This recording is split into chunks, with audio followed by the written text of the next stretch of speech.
Greetings, traveler. Comfortable, like deciding No, when to go face no. and I stuff. think I play wrong with the rogue, and also drafting is wrong. Okay. But yesterday I did a draft with rogue using your meta report, and it was fine. I did 6, could have been 8, but a couple of mistakes here and there. All right, man. I'm happy to hear that's already helping. Cool. Let's get started, then, man. You can share the screen, and we'll get right to drafting. Okay. What server will this be drafted on? Europe. Europe. Excellent. Okay.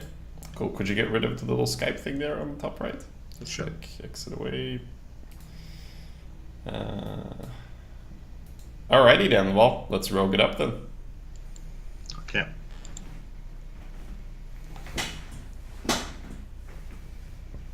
So you just tell me each time which card you would prefer, Okay. and then I will give you my Sure. feedback on that. Peddler. Yup. 5/6 is still fine. Tiger. Yup. Nothing too crazy in this pack. Probably fork. Yeah, this one is already a little closer.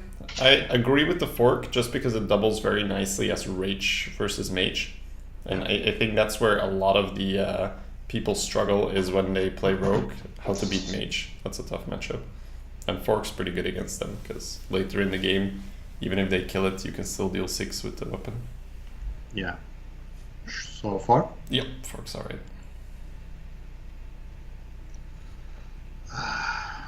Probably Raptor. Yep. How close is this for you?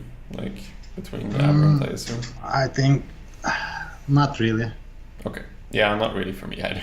Just making sure. Okay. Yeah, we still want some 2s in Rogue, of course. Well, Sap, but Shadow Strike also good. Yeah, Sap's just really good right now, especially with the Spike Ridge Steed. It just Yeah. destroys that. Yeah. I agree. Flappy Bird. Flappy Bird, let's go. Yeah, that's pretty good, regardless of what class you're playing. But Okay. extra good in Rogue because we can protect it.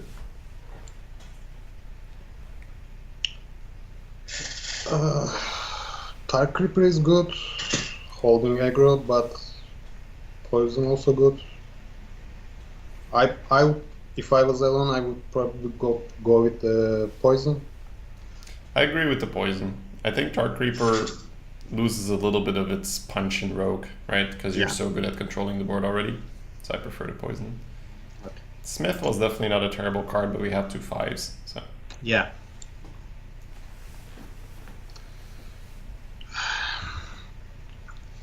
Hmm.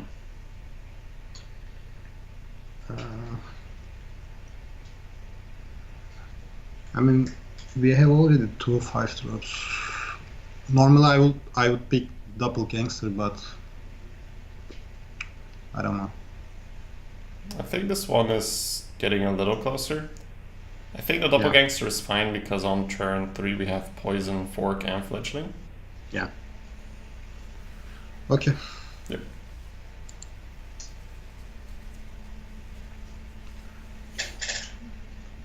Cold blood probably. Yep.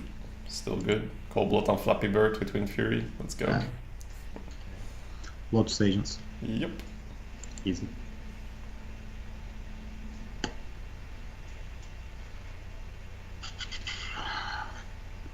Probably the 4 drop. I would go with the taunt, yeah. Like our deck, like we are still fairly prone to getting like aggroed on, so having some taunt in Rogue is nice. I like all of this, but 2 drop probably. This is crazy. Like Bloodfen Raptor is super rare right now. I can't remember the last time I had 2 Bloodfen Raptors. Do you guys remember this? Just like, little fact, right? Like it's pretty funny. I think it is. I'm just making sure because Illusion is really good, especially with Envenom Weapon. It's like fantastic. The thing is, right, we do have those 3/3s already and we only have 1/2. So I think the Bloodfen is correct, indeed. But do you consider the 4-drop? Not really, just because the Illusionist is that good and we need the 2-drop more than we need the 4-drop. Because turn 4 usually fixes itself later in the draft. Okay. Worgen? Yep, Morgan.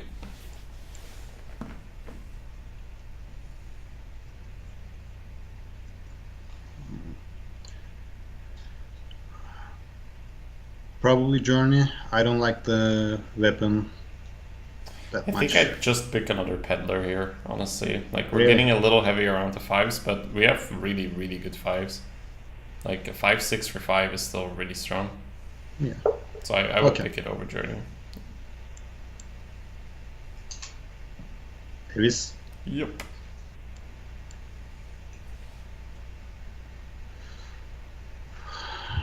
Brewmaster?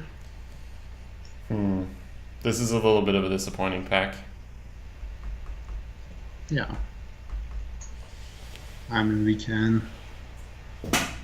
So there's potentially brewing back Doppelgangster, brewing back Yeah. Lotus Agents, but that's like so slow and mana intensive. But still 5-4-4-4. Well, the thing is, you have to pick something back, right? So let's say that turn 3 we have like Flappy Bird on the board. Like, you can't play this, right?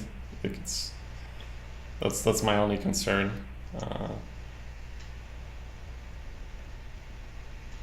I think I would actually end up picking one of the other two.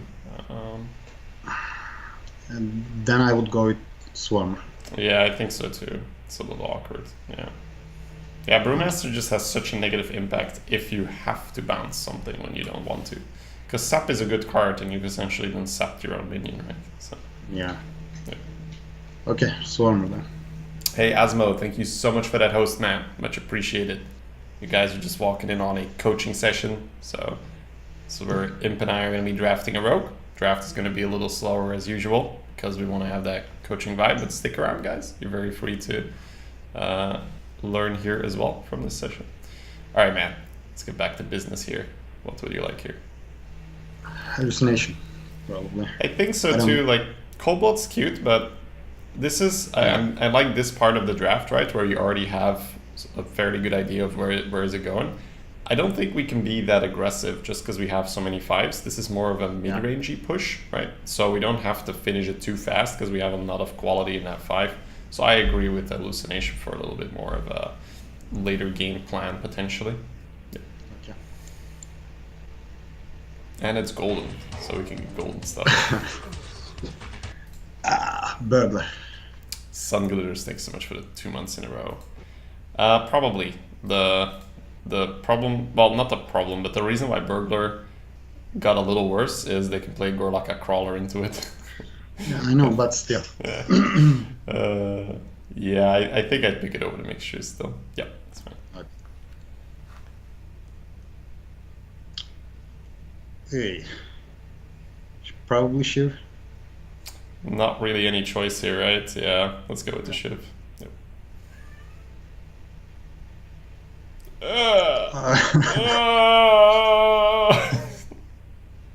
Yeah. So we have a poison. Sorry, we have a cold blood for the egg. That's it. Yeah. I think Golem. So the thing with the egg is you can still play it into AoE, or you can make Meteor a lot worse with it to just play it adjacent to a bigger minion. Yeah. The thing is, like, the Golem, like, the mana crystals, like, there's a reason you don't see this card, right? Like, Yeah, but we would use it late game. well, you don't know that, right? Like, you don't know, like, you can't decide when this card is going to show up in your hand, right? And if you play it late game, then it's still so bad, right? Because it's like a 3-mana 4/4 that you can only play in a late game, and the only reason it really matters that it's a 3-mana 4/4 is on turn 3. So you want egg? I think I'd pick the Double Star Egg, and maybe we get something else to proc it. Yeah. Okay. Just the fact that we can play this into AoE, right? Oh my god. Holy shit. Man, you got some bad karma all of a sudden. Yeah. Some weird... Oh my god. Yeah. Man, alright, what do you want here? The second egg. I don't know, man. I think I'd rather have like Blade Flurry. Like, it's expensive, right? But at least it's an AoE, right? I don't think I want a second egg.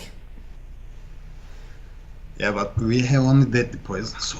Yeah, but it works like, okay, so 4 mana Fan of Knives, don't draw a card. Is that terrible? It's absolutely terrible. But I mean, we're getting a bad card here no matter what, right? So I think I'd rather have the AoE that maybe sometimes does something with the deadly poison, and you know, sometimes 1 damage is all you need, right? And you're okay paying 4 for it. So I'd pick the Flurry here. Okay. Yeah, just have the option. Abusive because of the egg. Yeah, abusive. That's fine. I feel a little bit better about the egg right now.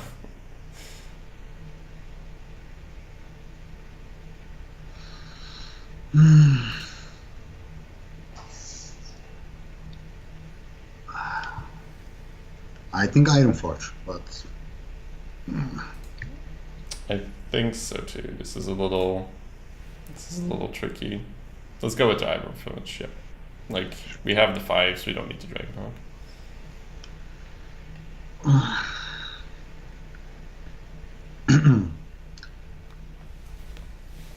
I like the reporter here. We don't have many 4-drops. Yeah, and on top of that, the fact that we don't have many 4-drops would be okay if we could compensate with 2-drops, but we can't. So that's why the reporter for me is the pick here as well. Yeah. Phoenix. Yep, Phoenix really good. Yep. Slayer. Yeah, that card is nuts. South Sea. Yep. Yeah, we're getting there now, curve wise. We're getting there. It's good.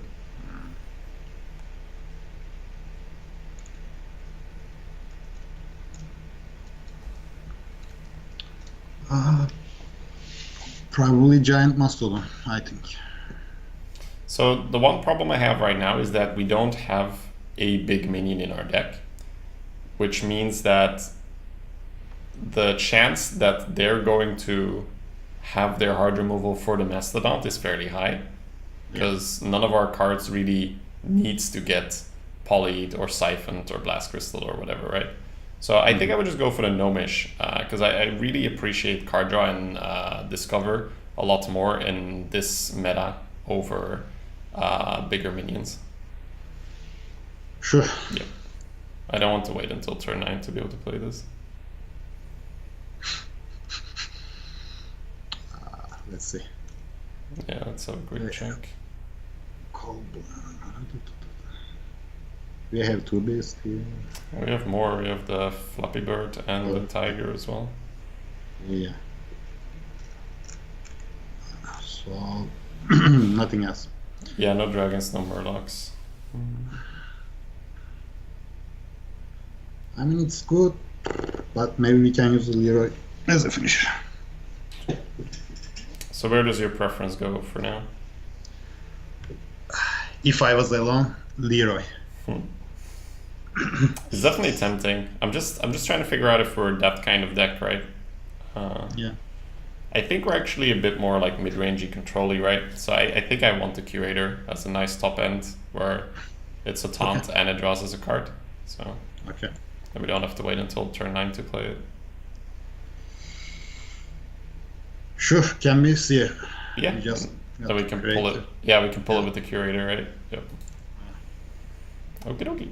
Alright, man. You can send me the file through Hearthstone Deck Tracker, and then we'll get ready to play. Sure. Have you done that before? I saw it. You've seen it enough, yeah. Okay. Alright, guys, let me have a look at the chat. It came from Asmo. Why Arena? Because this is an Arena stream. W2F Giche. Victor says hello. Hey Vic, what's up, man? Thank you so much for the host. Much appreciated. Hold on to your mug. We're in for a wild night. Alright. So we had some weird portions in this draft, but overall, like, it really picked up near the end. That was really nice.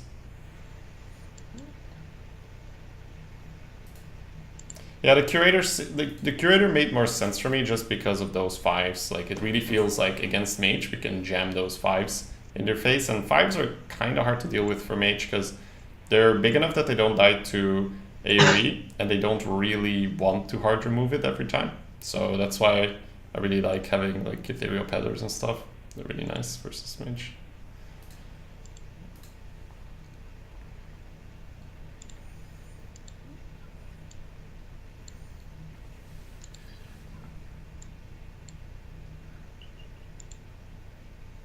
You're a savage. I hope you win. Thanks, man. Why am I a savage? Just double checking. I'll take it. All right, man. You can share the webcam. Okay. This is a coaching session, by the way, guys. I'll specify that on the screen. That means I'm going to be doing less chat interaction because obviously you want to give Imp full value of the session. So we're going to be very focused on the plays.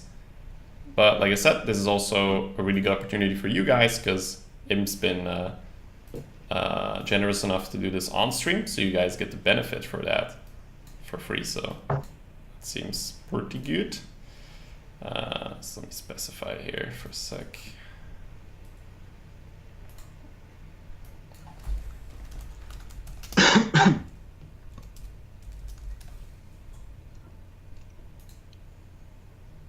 There we go. All right, man. Feel good to go? Yeah. Let's get him then.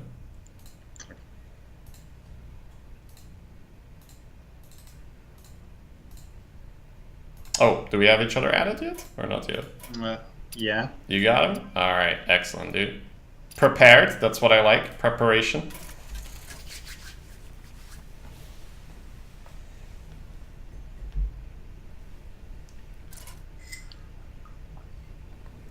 Because you're wearing a tie? I'll take it, man. Cheers. I'll take it. Make sure this nice. The collar okay now, guys? I saw someone said I should fix it. Okay, game number 1, Shaman. So, what do you want to do here? Send the tiger, keep the rest. Probably. So I would never keep the rifleman, right? Like he's a little bit too conditional and our hero power just does it better what he wants to do. So I would definitely throw him. Tiger goes as well, I agree. Swarmer then as well. Yeah, let's see. I think I would just keep the Phoenix here in this hand, just because Phoenix is really good. And yeah, like it's a bit of a problem that Rogue's hero power is that good that you like kind of rather want the hero power than play the Swarmer, so...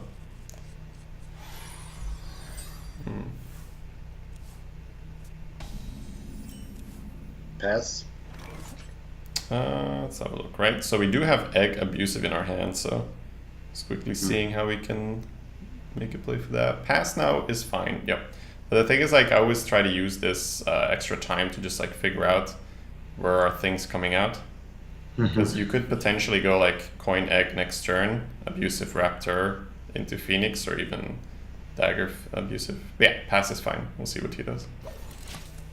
Like, when you have these kinds of hands with Rogue, this is usually where people lose a lot of efficiency, because they're, like, they kind of just go with the first thing they see.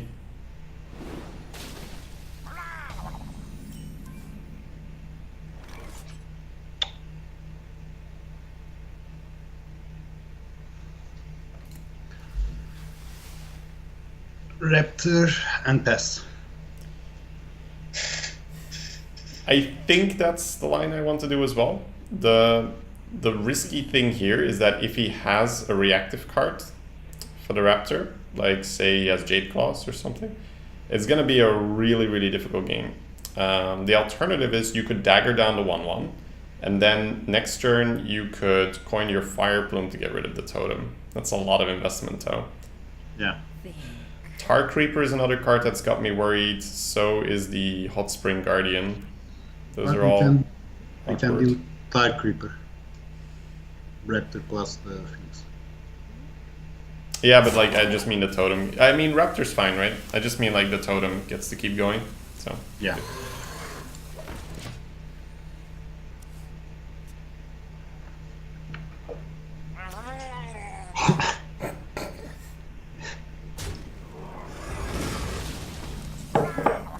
So We got memed. Feels bad, man.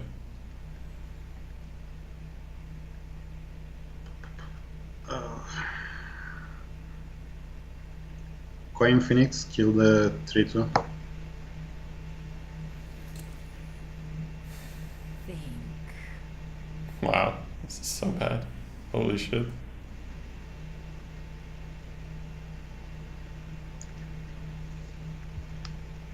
What do you think? I think coin and... Yeah, I'm debating it, right? Because we might need to get the egg down to get the swing with the abusive next turn. We can't get the dagger out.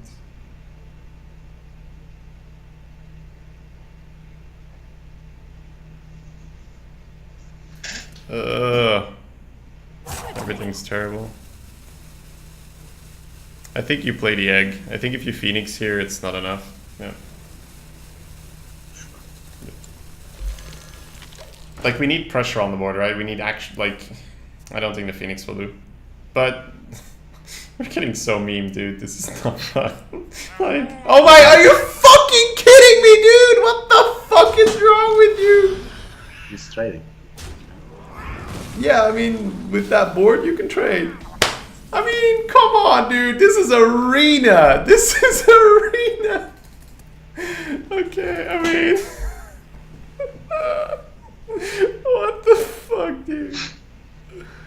Okay. I think we have to set one of these and have the other one. I wonder. Problem is then he just replays one, right? And the totem gets to keep going. Yeah, but we can kill next one with Phoenix and Dagger. Or we can play Peddler. That's also...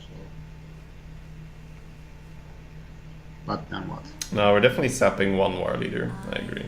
Like, we need... Let's start with that. Yeah, we need some pressure gun. I'm just debating whether it's ever eviscerate the totem. I have to stem the bleeding here. No, let's just get rid of one war leader. It's fine. Let's eviscerate. Fucking hell, dude. Okay, I mean, that's... I don't think I've ever seen someone play like a Murloc deck with 2 war leaders in Arena. Holy shit.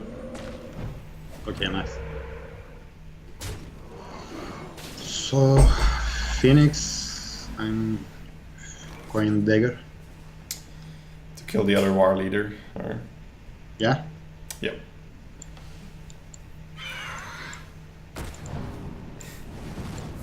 That's insane.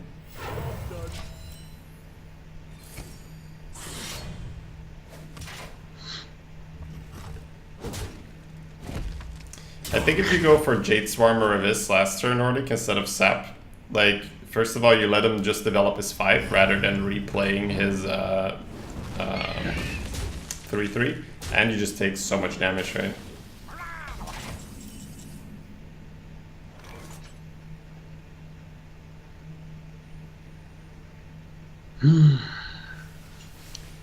Probably double gangster and kill one of the Murloc. I'm just thinking how we can possibly win from here on out, right? It's probably gonna involve like Val Spine, Tempo Swing. Yeah, double gangster and stab a 1/1 is fine for me. So like whenever you're already like really far down in a game, you really wanna try to figure out, okay, how can I possibly come back into this game? So that's when I start looking at my hand, which means that I might be a little bit reluctant to use combo activators early, right? So we still get to do that.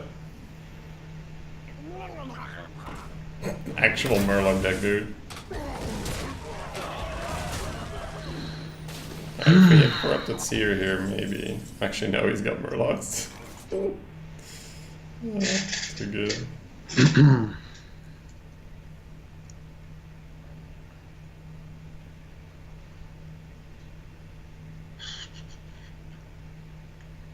I am probably killing the backroom bouncer with the abusive, and the rest of my mana probably loads agents. I think we start with the agents, yeah. We just need something, right? We need like Volcano or...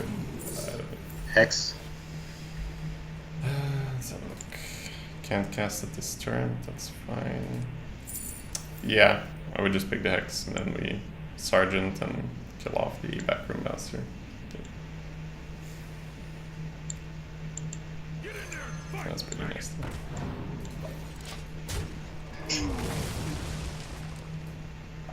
Let me turn the Skype down a bit, guys. I just see it's picking up some background noise. It's probably better. Alright, well, there's a tempo swing.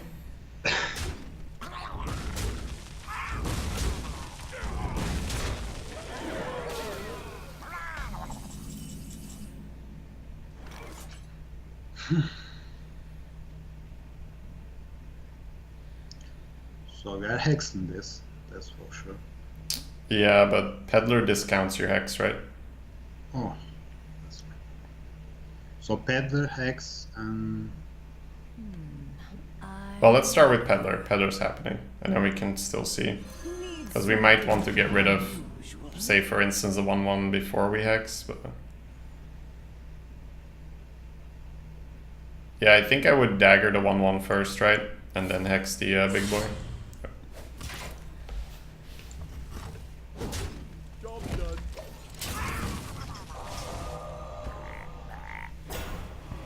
Just a minor ordering thing there.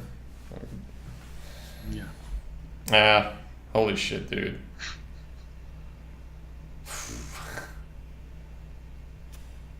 I don't know, it felt... We could have daggered her, but you're still in such a bad spot. Because... he still has double War Leader. Just act natural.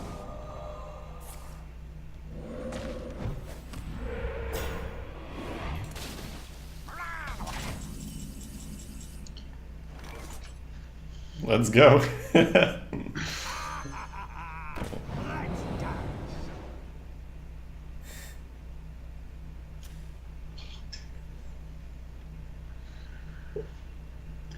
I don't know if that helps. So we are playing Tiger. Yeah, Tiger comes out, that's for sure.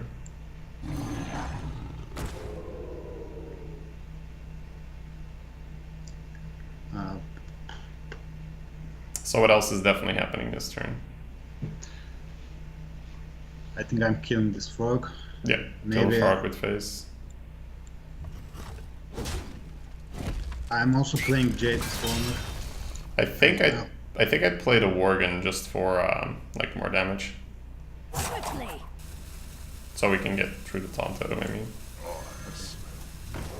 Well, are we? I would play the Jade Swarmer as well.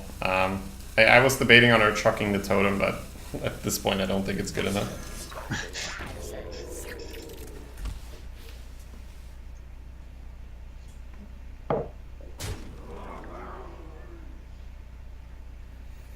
Pretty nasty.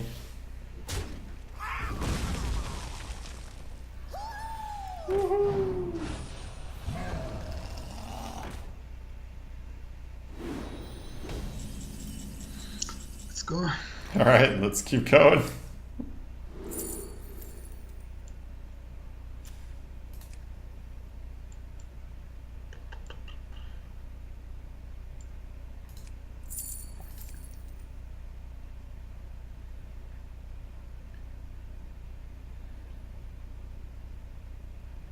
I think Mason Portal I wonder. would help us.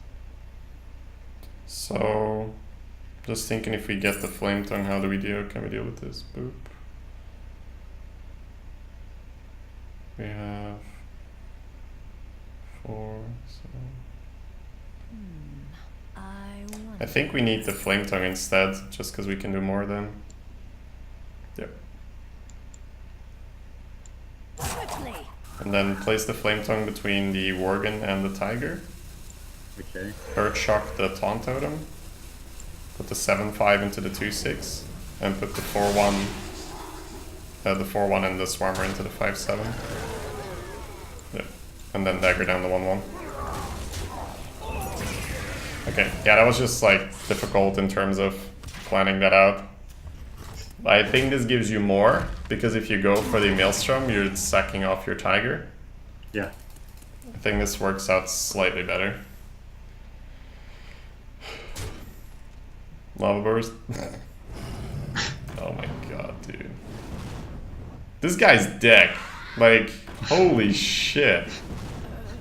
Good job in executing that, by the way. But yeah, that was... Like, Maelstrom was my first thought as well there, right? Because it's like, it solves you some problems, you get through the taunt. But if you're willing to silence the taunt totem with the Earthshock, you get such a nicer clear with the... with the Flame Tongue. I mean, what can I say? Not much, dude. Not much. Yeah. It's fine. I mean, we'll get the next one. That was just disgusting. Double War Leader Primal Fin Totem. Okay. Okay.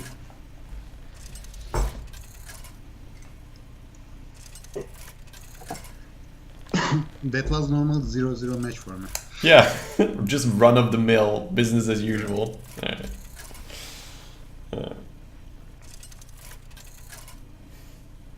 That's fine, guys. I had this recent run where not this bad, but something similar happened, and it's just important to identify what cost you the game, and then you don't get tilted or whatever. You just go like, man, this was so crazy. There's just no way like we're supposed to even beat that. Do you ever keep the Curator against Mage? When I'm looking at this hand, I'm thinking about potentially keeping the Egg and the Sergeants just because like the tempo swing is pretty insane. So yeah, I think I would just keep the Egg and the Sergeant against Mage. Okay. Coin the 3 and 2 next time. No, right? Because then you just go straight into Jade Claws. That would be terrible.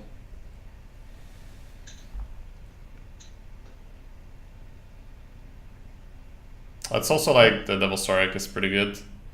The Devil Sorek is pretty good against Mage in general. Yeah. AoE. The Shaman deck looked probably a lot better than it was, just because he hit his totem and his 2 war leaders in his first 3 cards. That was disgusting. Oh, we're all good, guys. So good, so good.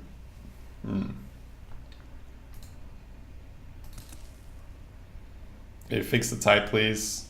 Where, guys? Let me see in real life. My girlfriend actually fixed the tie, so I need to like go complain. Right? Alright. We good? I think we're good, right? Time runs out on me. Oh, that's good karma, man. We got wrecked so hard. Now this guy's not here. Worgen? Yep. Let's go with the Worgen.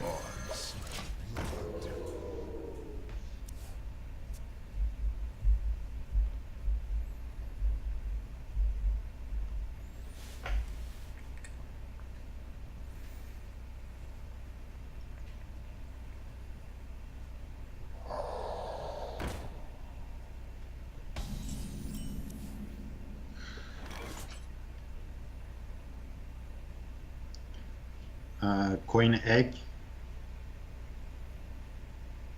Probably. If you're coining Egg, are you just passing? Yeah, I'm just passing. Because next turn we can play Abusive, then Dagger, and kill the 2-1.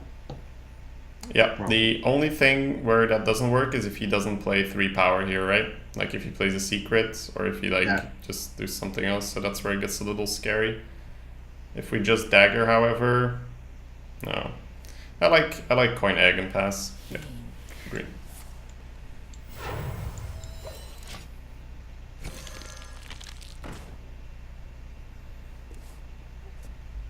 I like the upside that the coin Egg provides. If he's smart though, he won't play a 3 power minion, and then things get a bit weird. But you know, like it's not. If he has just 1/3, yeah, that's cool.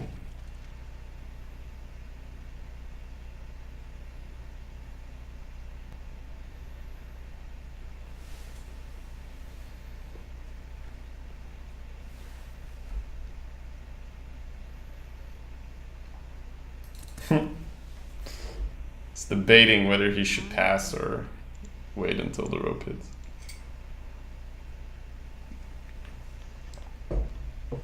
Alright, so he's losing a little bit of tempo because he wants to play around this egg, which is kind of okay for us. Runs out on me.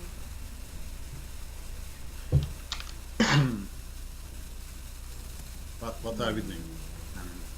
Oh, he's roping, right? Or Yeah. okay. Oh, you want to like go immediately? Probably just dagger 1 and pass if you want to just slam dunk the turn. Oh, but he's there, so. But yeah, I think it still stays the same. Just dagger 1 and pass.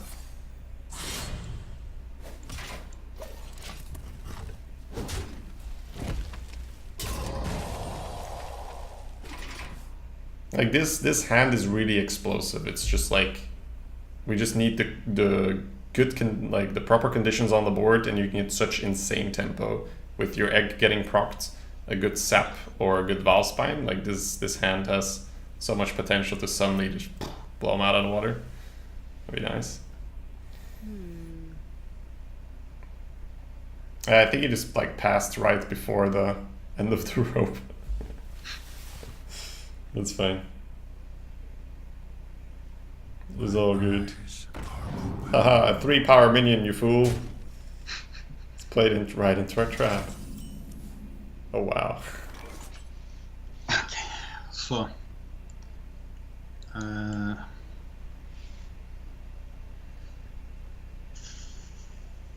I'm thinking about the positioning, so we will play abusive then the Iron Forge, I guess. Yeah. Right?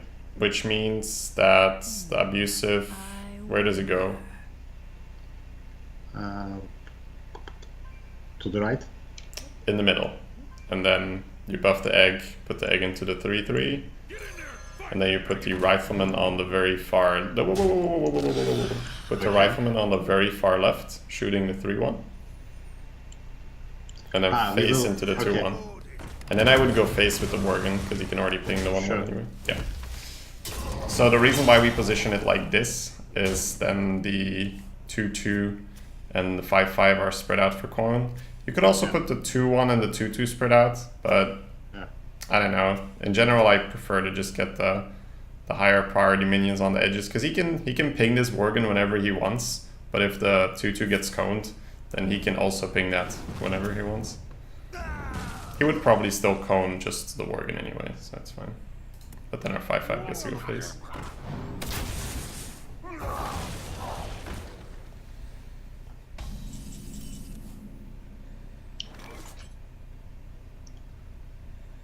So Lotus Agent.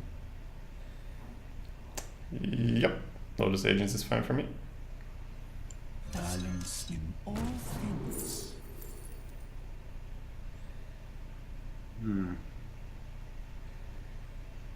I'm in Jade Claws.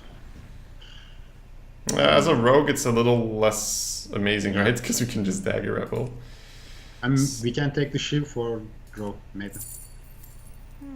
I'm even debating the Earthen Scales, whether it ever makes sense so we can like pull something out of Flame Strike range. Next turn's probably Burglar, Valspine. Yeah. I think the Shiv is fine to cycle. Like Jade Claws just seems a little underwhelming, you know, being a rogue and all. Yeah, now we trade the 2/1 and go face. Seems like a good play.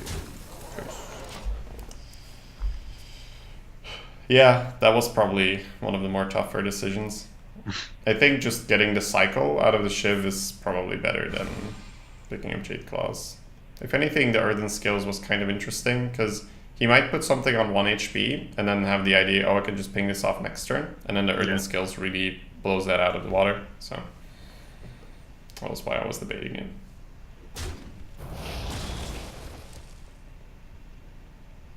Wanna blow something up? Please don't. Nice. No bombs today, my friend. Yeah, for instance, now we have a 1 HP guy.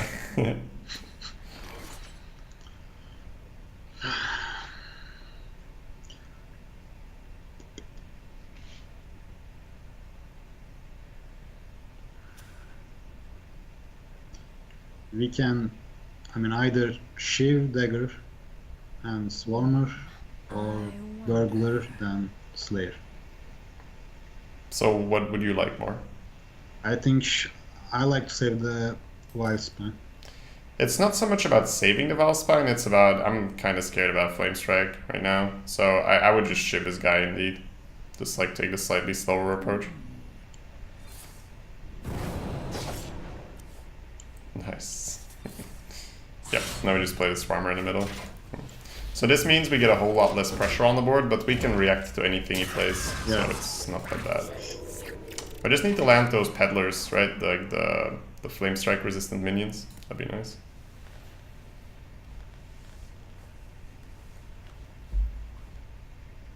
I saw the rogue on Twitter. Looked pretty good, pretty good. But that's no surprise. Alpha was a pretty good player. Pretty good, OP. Alright.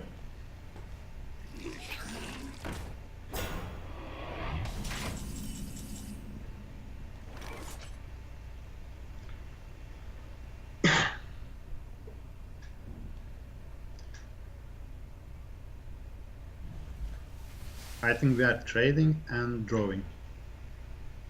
So you want to play Gnomish here? Or what's your... Yeah, I like the Gnomish as well. Let's put it on the left. Pass me that Arclight scanner. Pass me that Arclight scanner. Trade. This goes to face.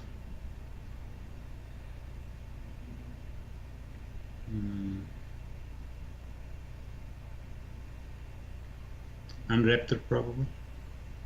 I think I'd play the Burglar. I think the Raptor gives him too easy of a target. So you can start by playing the Burglar somewhere in the middle. Quickly. And then we just kill the 1-2 with face and our 1-1. And then we just redagger, push 5.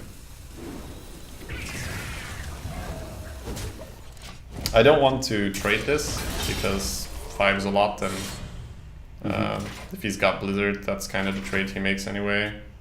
If he's got Volcanic Potion, the same deal. Yeah, face is the place.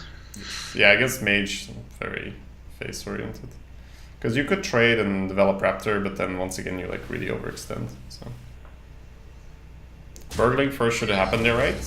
What's the reason, Smelly yet?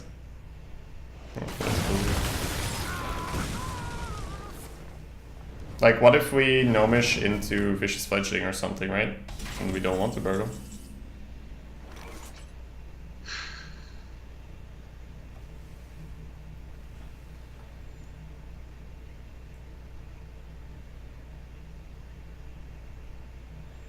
So, what do you want to do?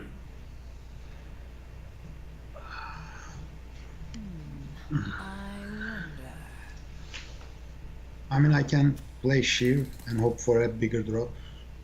Or Babbling Book. I think I'm fine with leading with the book. Yep. That's fine. You want to cast a spell? I want to cast a spell. Nice. So Phoenix, Raptor. Yeah, Phoenix Raptor, and I would use a dagger in his face as well, just to start pushing. Okay. So Raptor to the left, Phoenix to the right. Yeah, Right. just split them up, absolutely. What were the picks for Blade Flurry? Ancient Watcher and Devil's Egg.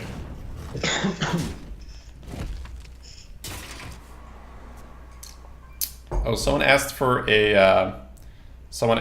a tier list. You can check out the report, which has a tier list.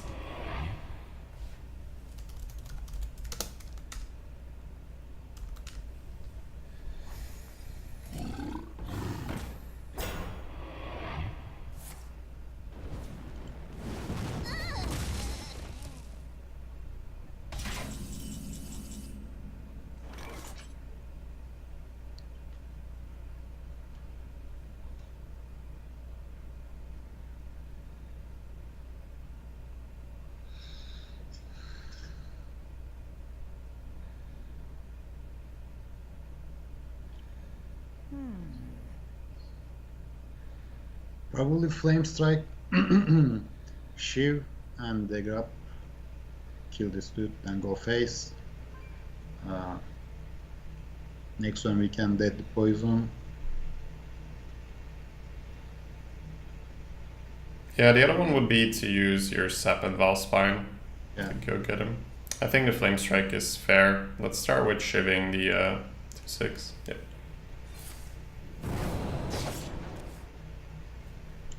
Yep. Quickly.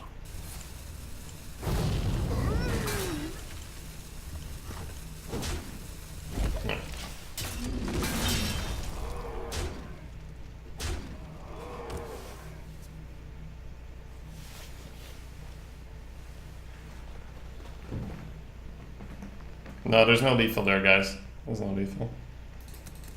At least not at first glance. I didn't really double check. But it's kind of the first thing I do every turn. Can I kill him? Can I kill him? Are we there yet? Are we there yet? What to do?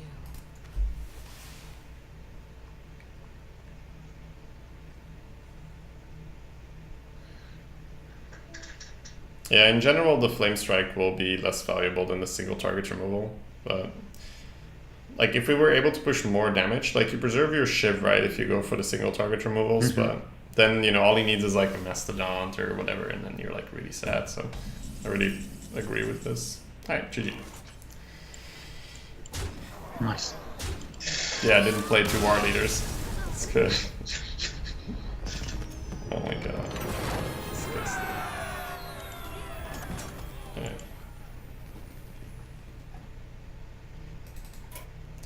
We got him, guys. We got him. Whew. How about dagger into the 2/6 and then blade flurry?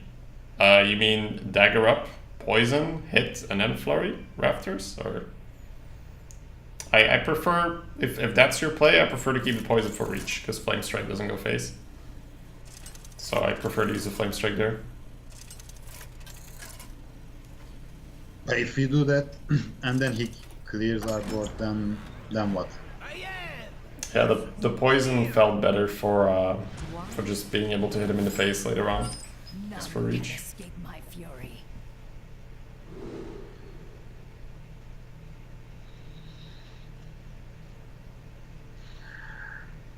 I keep the raptor. Oh. Maybe. Yeah, I think just Raptor is correct here. I don't think the others are too desirable. Yeah. No, Blade Flurry shouldn't work with Envenom Weapon. That'd be funny.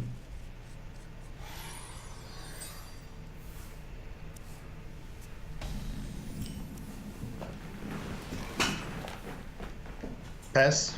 Yep, nothing to do here.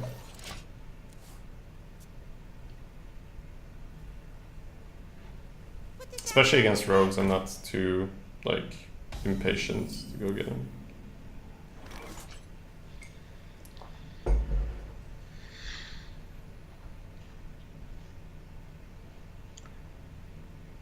Probably dagger up, hit the knife shadow. So, Tar Creeper would be, like, really bad, right? If he does that. I wonder. Yeah. So I'm thinking, what if we just Jade Swarmer here, and then if he, well, then if he hits it, that's kind of bad. Yeah. Because we could cold blood the Jade Swarmer to get rid of the tar. And his name is John Stamos! Kind of a rough one. I don't know, that's a little risky. Yeah. I think we just play the Raptor, honestly. I think if we dagger up and then he plays Tar Creeper, we're in so much trouble.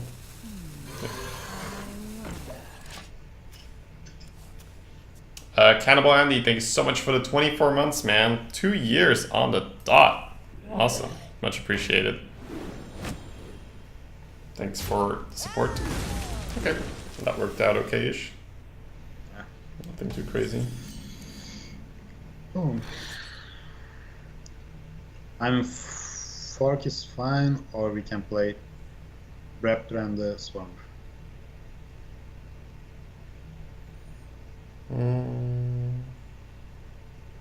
So the upside of Raptor and Swarmer is next turn you could go Fork and Cold Blood. I Yeah. wonder.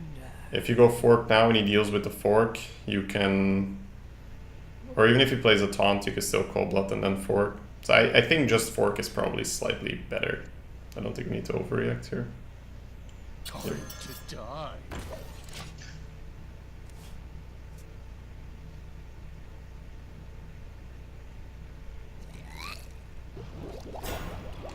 There it is.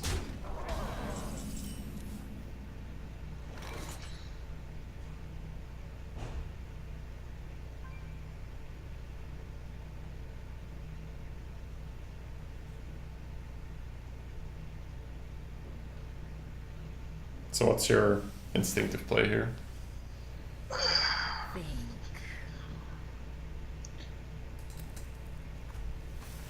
Probably can be coin, cold blood, then take the weapon, kill the ghoul, and play to drop, something like that. That doesn't work, right, mana-wise? But we don't need the coin. You can just Cold Blood the Fork. It's +2. No, just Cold Blood without coin. Sure. Yep. And then trade, and then use the Fork to kill the ghoul. Because the Fork is 3 mana, right? So. Sure. But yeah, you were on the right path. You saw it. Yeah, I think if you don't remove this, then it's gonna go we're very in trouble. yeah. It goes very bad very fast. Yeah. Still took a lot of damage. Ghoul was pretty good from there.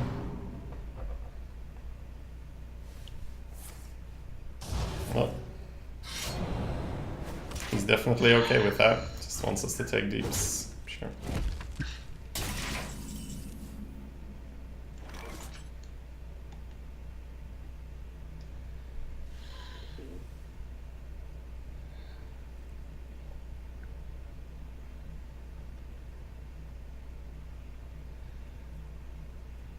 I think Gnomish, coin, Raptor.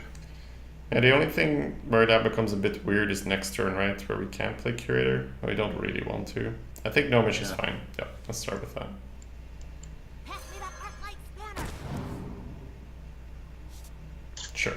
Yeah, Coin Coin Raptor. Raptor and kill this guy. Down to 13. But we do have an AoE in hand, and we do have a cure. We do have a taunt. So.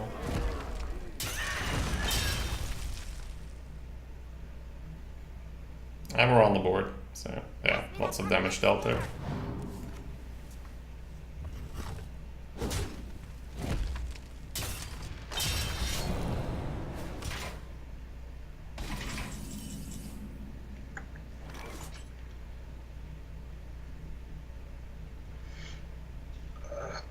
Tiger in the middle, go face. I don't know. I mean, I don't think we can die. I'm not so sure, but So what's an alternative to that, potentially? Think. could be trade with the Gnomish, kill with the dagger, Flappy Bird. You mean with the poison then, or? Yeah, Yep, I like that. No. I like the dagger poison, Flappy Bird on the right hand side.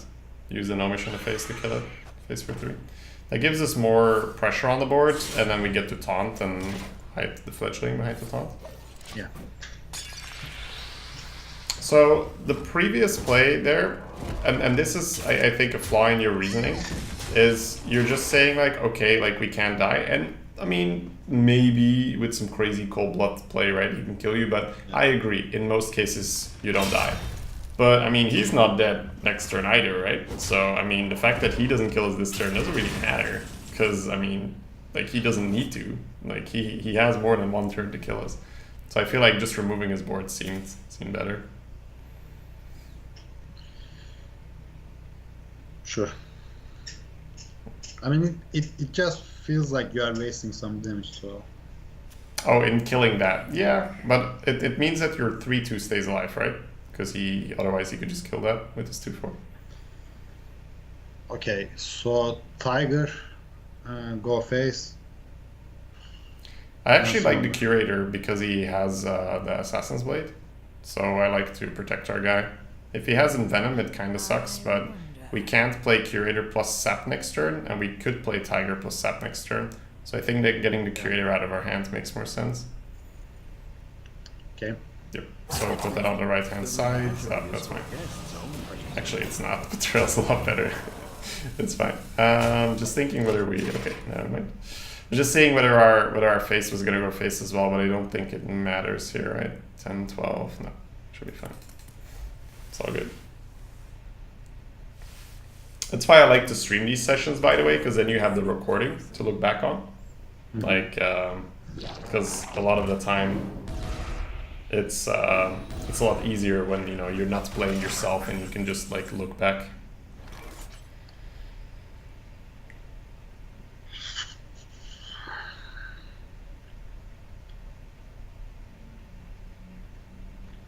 So, what's a good start here?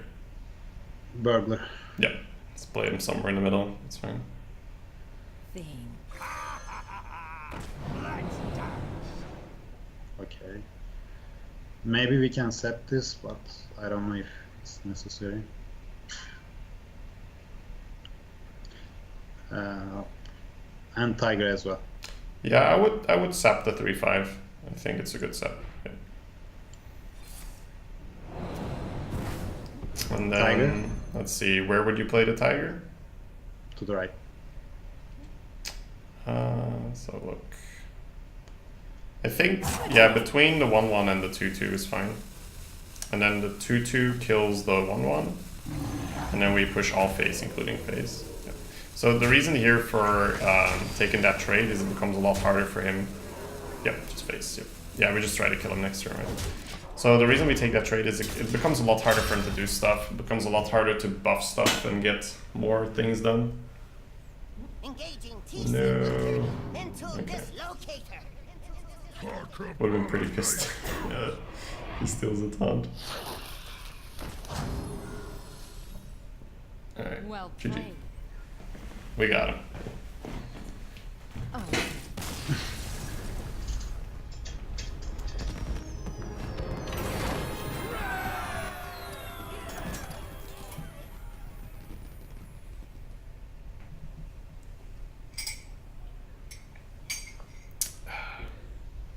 You don't want to save Sap for Mastodon or another taunt? Well, we have so much pressure on the board that we're probably okay with that. Mastodon specifically is kind of awkward, right? Because 10 health, but you can still deal with Bog Reaper fairly easily. So I don't want him, because remember, we're only on 10 health, right? So it's either not pushing as much damage as we did, or it's leaving him with stuff on the board, which he can potentially kill us with if he gets hard removal for our taunt. So I like that more.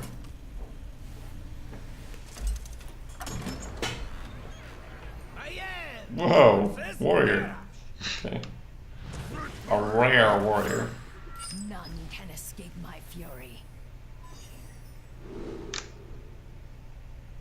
I mean, when I see warrior, I immediately feel, kind of.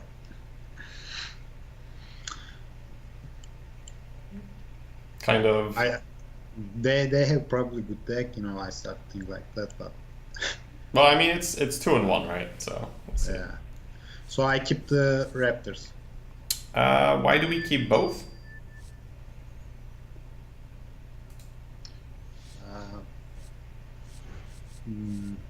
Because I want to be the aggressor. Probably they have a lot of towns. But if you want to be aggressive, isn't it better to try and get a 3-drop for turn 3 instead of just a 2-drop? That makes sense. Yep. Okay, so Okay. one Raptor. Send Yeah, them one out. Raptor. So we saw this, I think, in game 1 or in game 2, where I think your mulligans is where you can get a lot of extra advantage. I think you're a little bit too relaxed for your mulligans. You're like, oh, it's fine, it's good enough, let's keep. And I see this with a lot of people. Like it's important to, if your deck can support a good early curve, yeah, we can just pass by the way. Like if your deck can support a good early curve, it's important to actually look for that. Because if you want to be on the board early, then you want to get an actual proper curve like we got now.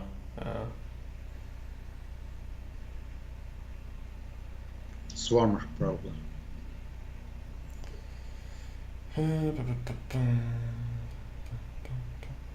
Yeah, the only problem is he has the weapon, right? Like, if he didn't have the weapon, I think Swarmer's much better. Because the Swarmer basically doesn't do anything, right? Other than absorb a charge. Yeah, but it can help us kill. I don't know, maybe 3-drop, 4-drop. We can always use the poison and dagger next turn. I think I would just dagger the 1/1, and if we need to, re-dagger. Because your Swarmer literally doesn't do anything here, right? Because it dies to the weapon charge. Yeah. I see your point though, right? It's much cleaner to go 2-drop and then dagger plus poison. But I think because he has the rusty hook, the 2-drop just doesn't do anything. Okay.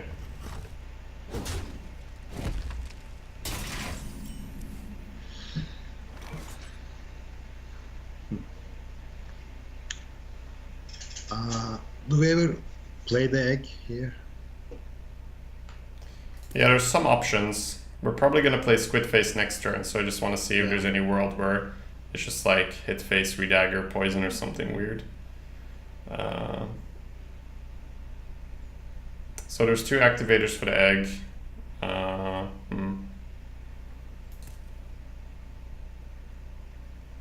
If we play Bloodfen Raptor and he kills it, we just stab back. Play a 4/4.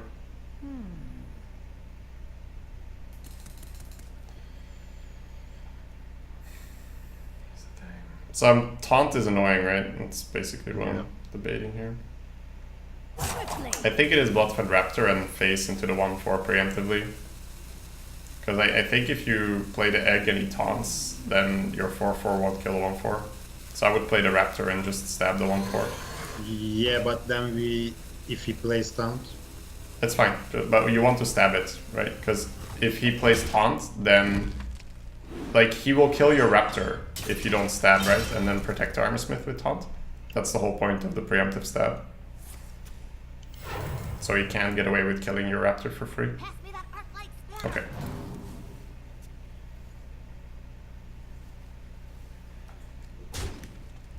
Oh. Okay. South Sea. Yeah, South Sea and kill the 1/3. So do you get why it was important to stab? Last Yeah, turn? I understand, but Okay. if he played like Tar Creeper, then what? We have to dagger up and poison. Well, Then we we don't can have play- to, right? If we play Star Creeper, we could also just play the 4/4 and pass. But it means that our Raptor didn't die to the 1/4. Unless he's willing to sacrifice it, right? So essentially, Yeah. if you don't preemptively hit, then he can kill your guy and then Tar Creeper, and that's much worse, right? Well, I mean, he can still kill your guy, but he won't have an Armorsmith left behind the taunt. That's what I meant. But is it that important? I mean, Well, I mean, he is gaining life, and it is an additional 1 damage which you can use to potentially kill your 4/4 the turn after. So, I'd like to say so, yeah. okay. So dagger up, dead the poison, kill the 1/2. Then what? I think we hallucinate first, right? Because Swarmer is not that good. So, Yeah. I think I like hallucination here. Oh. This is 4/2. Card draw 4/2. We can discover a taunt.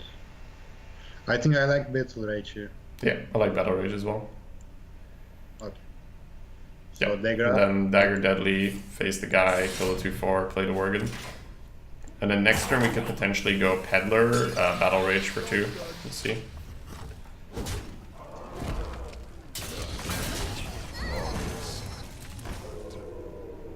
If you want, we can revisit that board state at the end of the game, just to make sure that we're on the same line. Cleave would suck. Please don't cleave. I mean, I understand your point. Just I think whatever. Yeah. I think it doesn't matter that much. That's my point. If the Armorsmith leaves, so what? Well, one additional point of reach and just like a ton of healing, right? So. Yeah, but this is not a constructed deck, so I don't care that much Okay, about so I think this is more a fundamental thing then, right? I think this will be a good talk after the game too, because Okay. I have a lot of people who, like, think that, actually Ratsma does this a lot as well. So maybe I'm Okay. wrong. Peddler Yeah, just Peddler. And then and pass. Need something unusual. let's see. We could kill it, right? It's not entirely crazy. Because right now, if he has like Ghoul, he can trade phase Ghoul, and our board is empty, which kind of sucks. So I would probably just kill his 3/3 and pass. Quickly. It sucks because we have too much damage, but just the prospect of a Ghoul or a Whirlwind clearing our board is a little too nasty.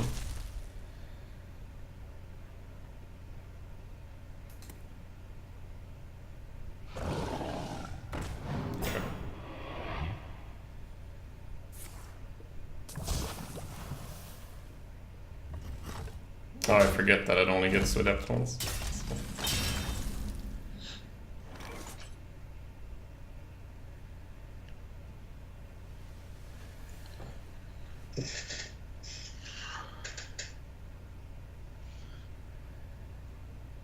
I mean, I can shiv my guy, then draw for 2. Think.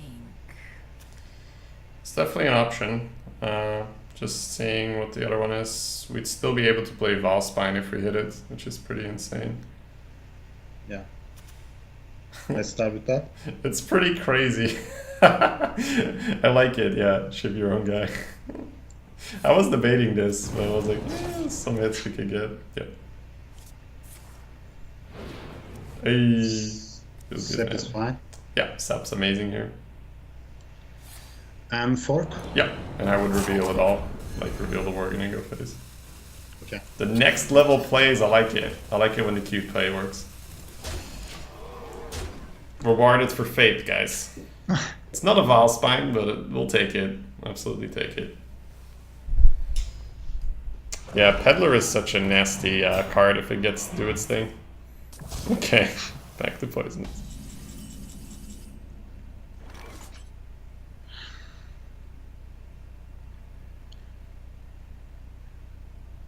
I think fork plus the Phoenix. And what else? We can play the egg and go face. I don't think we need the egg. Even though it's cute with the abusive, I think we're just killing him, right? So I agree with Fork and Phoenix to kill it. Yeah, start with that. But I think I just played a Raptor here. And then go face and just I want to see whether we dagger or whether we swarmer. Okay.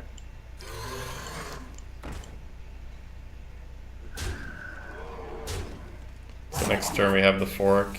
I think I would just play the Swarmer then. Yep, In the middle? yep, that's fine.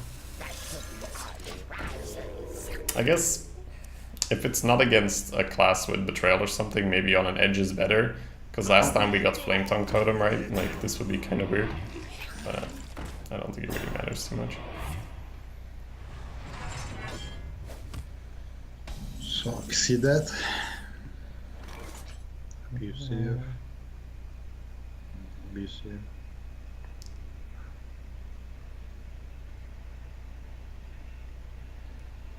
No, I think you're always 2 off, right? Boop, boop, 6, 7, 10, 12, 13. I mean, we still have some pretty good stuff, so let's see.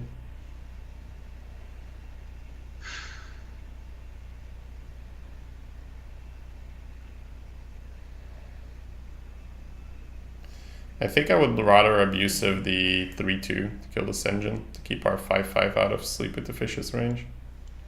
Okay. And then we can Rifleman and 1-1 into the Snail, and then just Fork, go full phase. Yep. Sounds good. Yeah, this is more like a technical end of the thing. Yeah, just fork it up and hit him in the face. What? Fork, face, fork. Equip the fork, go face. Yeah. Good shit. Yeah, you just want to push damage here and like finish him out. But honestly, you can do a lot of things on. Like, I'm not even sure if my line here is fully optimal, right? It's just like I'm trying to figure out how he beats us, right? Okay. Poor half face, good player.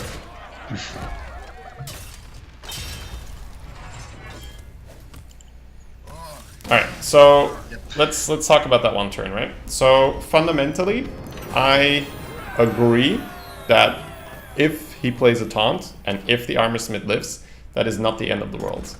My question though is, why would you give him the extra 1 point of reach on the board?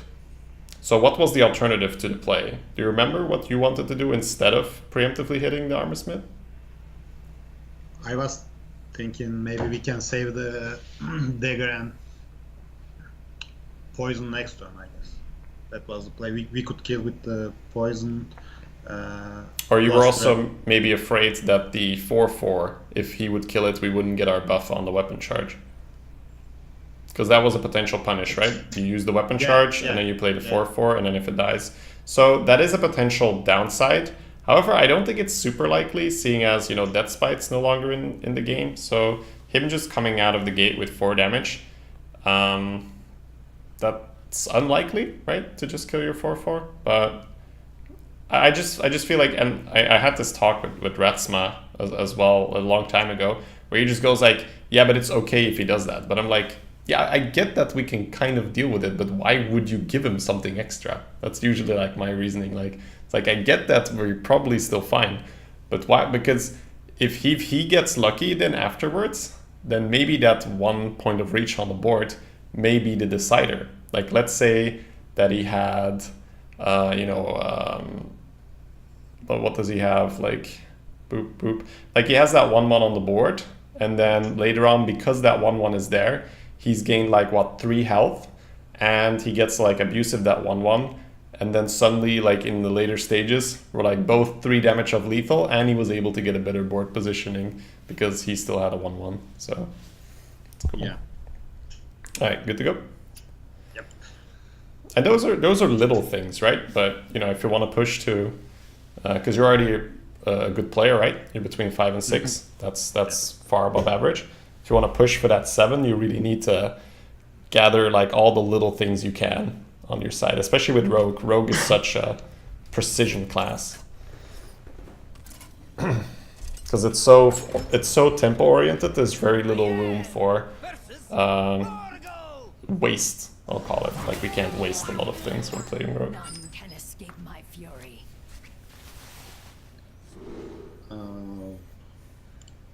So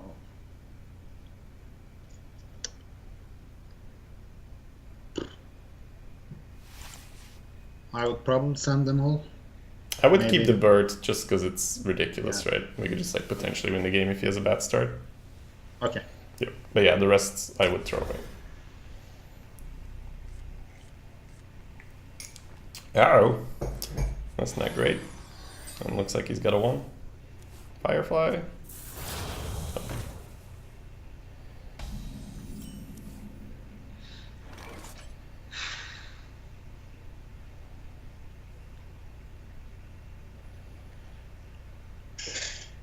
I would probably pass here, then coin next turn Iron Forge, then flip bird if everything goes according to plan. I think I'm okay playing the hallucination on turn 1, just because a lot of the time, like, there's just like just one really good option that we take anyway, and maybe it changes our play here.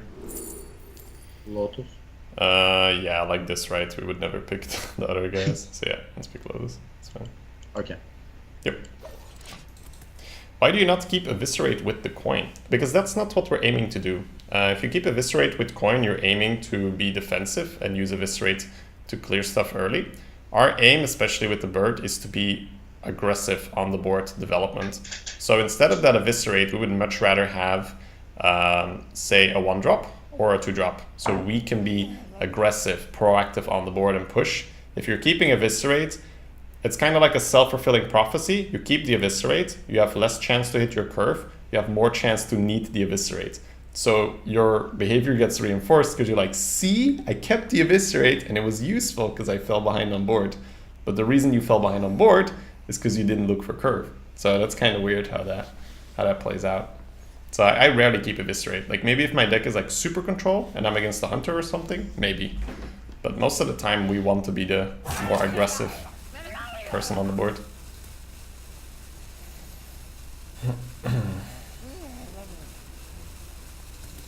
Okay. If he doesn't do anything, we might just like dagger his guy. Yeah. I don't think we need to coin a rifle on him. He might be debating us here, but nah, I think you always want your totem. Alright, let's get him. Honorable, rush him down. Let's get him. Hey man, after that free loss from the double Murloc, I'm like, fuck it, I'll take it. Oh man, no! Alright, we have a game.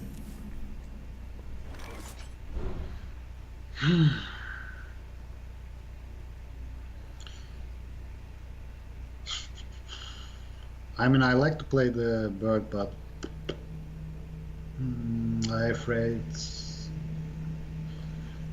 I think it's fine, honestly. I would just kill the egg napper with phase and play the bird.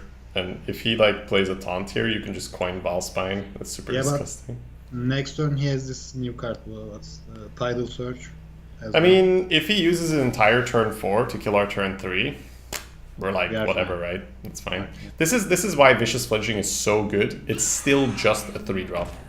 If he doesn't have an answer, we win the game, which is cool. But if he does, then, hey, he played 4 mana to kill my 3 mana thing. That's good for us, right? Like, we're fine with that.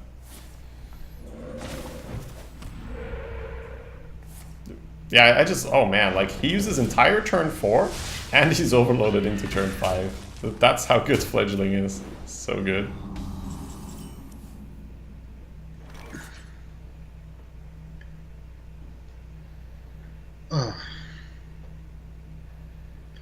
Probably.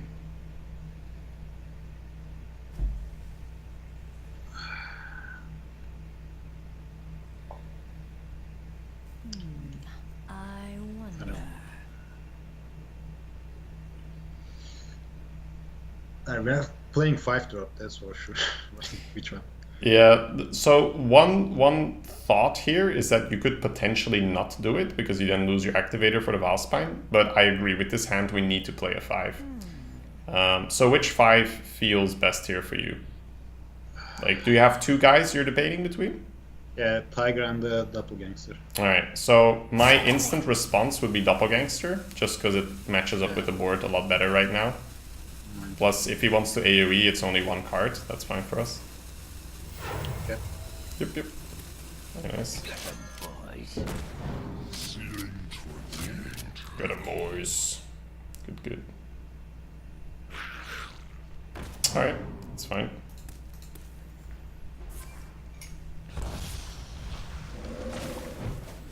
Do you ever just use emotes for mind game, Shady? Yeah.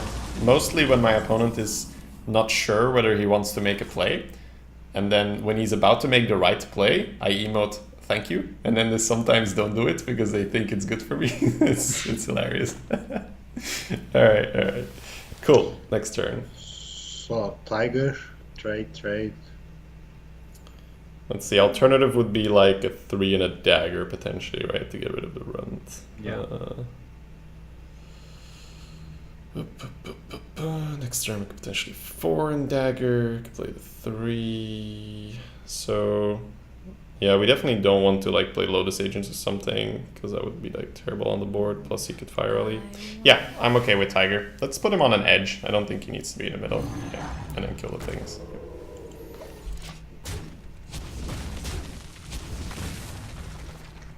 Cool.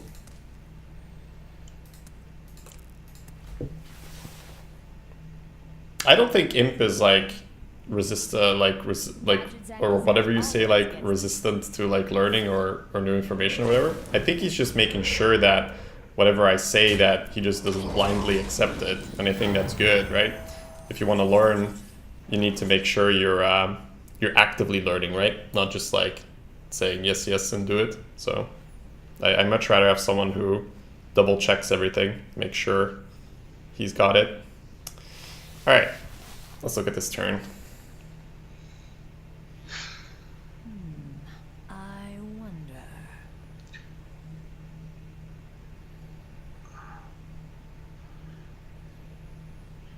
I like trading than loot staging. I think that's a little bit too slow for what we can do. We have some options here, right? Think. Yeah, sure. I think it's one of two things. It's either Dagger and Gnomish to clean up. We could even Rifleman Fork. But then we get AoE'd. Quickly.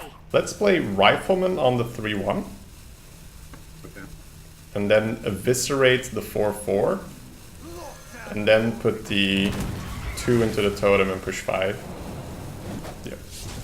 So the reason why I chose to do this instead is if you trade with the Tiger, you put yourself very vulnerable to an AoE effect.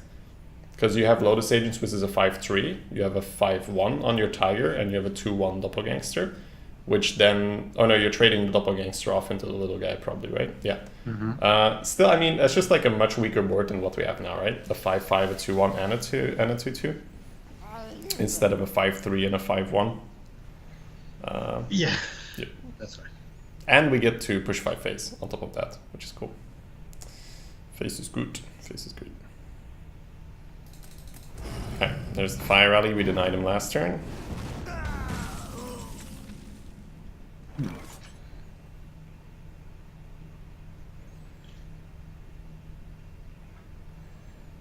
I mean, I can either fork, Gnomish, or agent, trade, or face, take her up. I think I like. I can use the cold blood as well. Yeah, there's some options here, right? It's just how fast do you want to go, because it's either play a guy, cold blood a little guy, trade, push 5, or it's cold blood a little guy, play Valspine on his guy, push 9. Yeah. Push 9, we have 9, 12 next turn, 9 and 12, 21, 22, it doesn't represent lethal. I would just play a Lotus Agent here. Yeah. Quickly. I don't think we need to go all in here. Yeah, so Lotus Agents, we'll have to go fast. I won't have a lot of time. Peddler, yeah, and then cold blood the little guy, trade. Yeah, and then push 5. So this is the less ham play, but it also means that, hey, if you play Bog Reaper, I can just kill it. Like, I don't just lose to a big boy. It's pretty good. Yeah, I think like maybe Wisps of the Old Gods was fine, but we have another Lotus Agent, so I think Peddler was okay for that reason.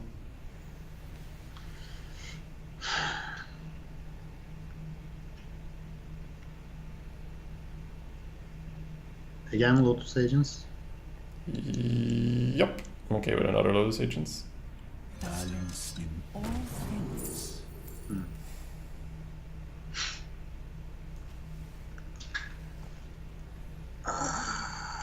I think scenarios. I think so too, right? He's kind of running out of steam. We don't need to go too fast. Yep. Yeah, Okay, and then we just and- play the fork. Very nice, very nice. Die.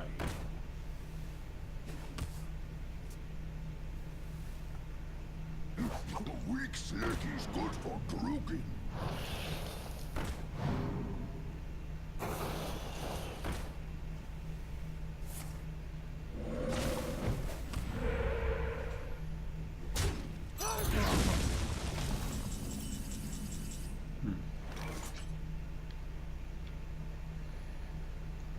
Trade, face, scenarios.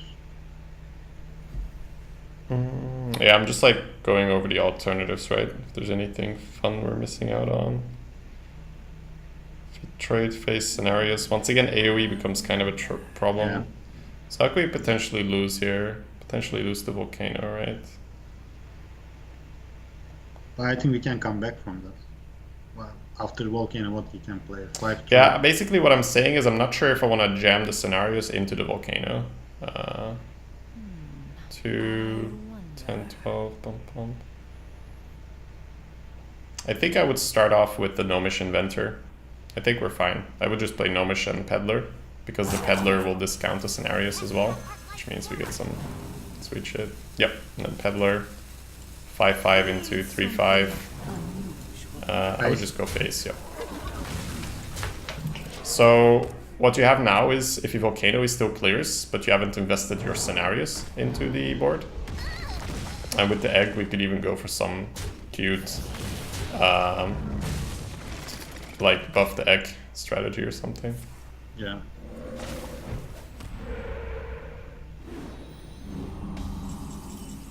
So that's 7-7. I think he's dead. Yep, Right. we can kill him. Just go for the buff and go for the fork. Or just the dagger. Nice. That was good. That was good.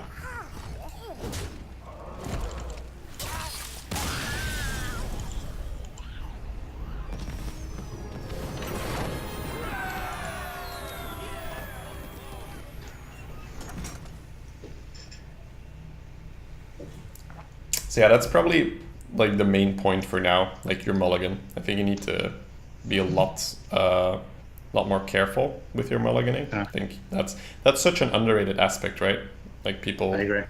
because especially because if you look back on the game, a lot of people don't look at their mulligan. They just look like, oh, there's nothing I could have done, but they don't look like, oh, could I have mulligan differently? And that's where it starts. But it starts with the draft. Like, could I have drafted differently? And then like, could I have mulligan differently? And then it's about playing. So, None can escape my fury. all right. Send them all. Yeah, let's throw them all back.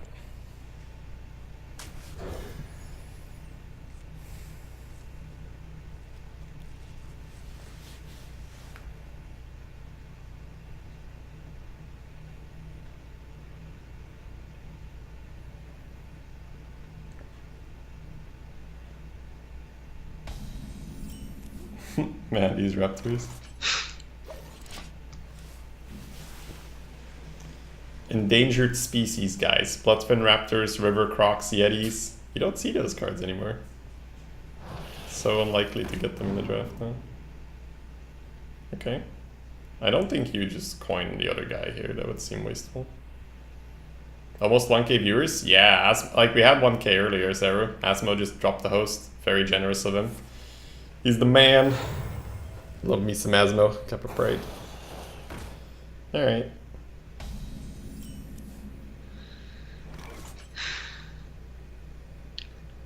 Are we playing Raptor? Yeah, the thing is like the other one is like dagger 1 and like go real slow, but if he has a 2-drop then we're just gonna die. So yeah, we just have to feed him a raptor. And then he probably just daggers and takes us down.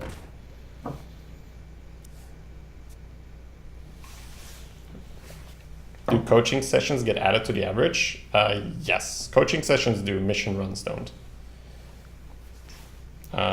They used to not get added to the average, but then I just realized, you know, we're not really being like super scrutinized or whatever. Let's just gather more data. Because in coaching runs in general, we don't do any like meme drafts or anything. So no, you were right in remembering it that way, Alikim. I switched it up like half a year ago or something. So okay, back to playing.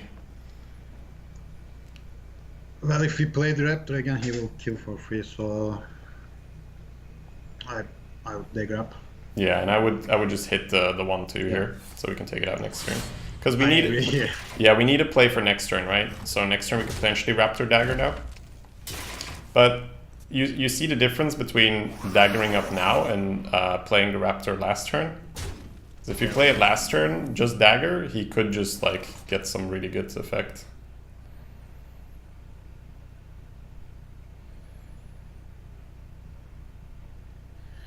I still think Raptor dagger up is better. I am probably going to agree. Just check. Like, it's a little riskier for like an SI agent or something. It's kind of hard to combo. Yeah, I think Raptor stab the 1/1 redagger. It's fine.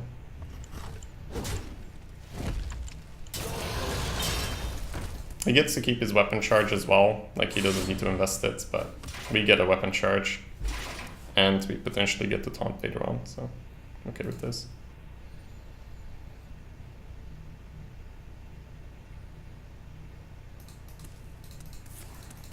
Okay, that's super fine. Like, he used this entire turn 4 to deal with our 2-drop, that's fine.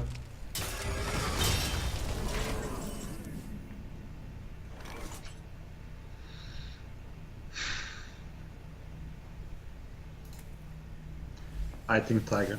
Yeah, I agree. Yeah, we're gonna take a lot of damage, but he just had a good opener and we didn't, so unfortunate. It's a good thing he didn't have a great turn 4. Would have been pretty scary if there were 2 minions hitting our face this turn. Yeah.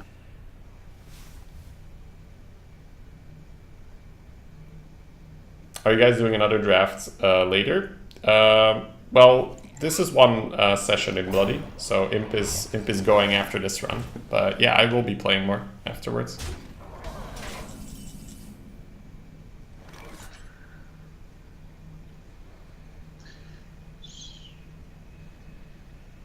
So we can taunt, deadly poison, and hallucination. Yeah, I'm also thinking if there was any like cute Blade Fury turn, right? If we had 1 more mana, we could shift the 4/4 and then poison hit Blade Flurry. That would be pretty cool. But I agree. Let's start with hallucination.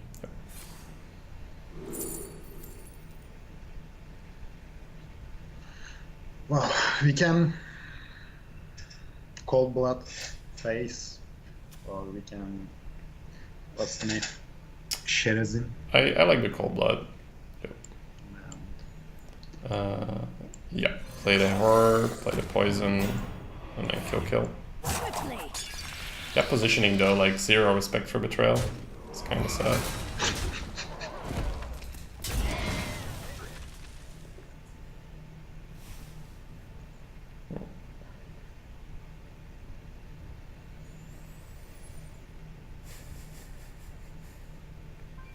Yeah, my chat is pretty knowledgeable, guys. Like, humble brag. So, like, you can, if you have questions, you can try your luck there first.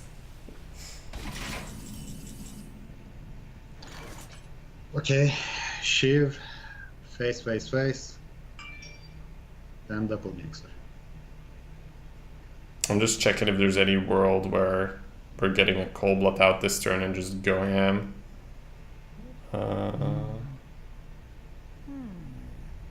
Because you could potentially do Flurry Shiv for the clear and then cold blood one guy and just jam face. Yeah. But he can't really deal with the spread very well, so that's fine. Yeah, let's Shiv the 4/1, go from there. Oh, sorry, I said the 4/1. My bad. Okay. Let's regroup. Yeah, it's because I talked about 2 plays through each other. Yeah. I do that sometimes. My mind just like jumps from one to the other. That's okay. Yeah, let's go for the Blade Flurry then. And then Cold Blood the Tiger and just go ham. This, no, it's cool, dude. Like, that's like, it's also coaching, right? It doesn't matter. Like, if this works, he's dead. So that's the upside. If it works, he's dead. If it doesn't, we're gonna have a hard time getting back. I mean, we can spread, right? We can spread. Yeah. Wait, what was the play then? The play probably was just Shiv the 4/1, double gangster in face, right? Hey, he's dead, look. We're geniuses. I'm a sucker for these plays, but I think we didn't need to take the risk, right? Like, I really like the Cold Bloods, just kill him. But if he had an SI agent or something, you know, that was like, would have been a bad way to lose the match. Alright, GG. I'll take it. We will take it. That's the coaching. It doesn't matter. Yeah, that's the secret to Hearthstone, guys. Just play the cards and it'll come. It's fine. So, and this is a good concept to talk about, right? Like, when do you do those plays more often? It's when you feel that you're not in a favorable position to win the game. If you're in a favorable position, there's no real reason to open yourself up to just losing to like a couple cards. But I mean, if you're behind, you know, anything goes, right? If you're behind, you need to try and get your advantage somewhere. All right. So throw them all. I would keep the Phoenix. I really like Phoenix, especially with coin. There's so much flexibility. I'm normally in that position. I would just play double gangster. Yeah, you were gonna do the safe play, right? The Shiv and the doppelgangster, which I think is the right play there. We got rewarded for our play, but it doesn't mean it was the right play. So there's a potential for even coining out here.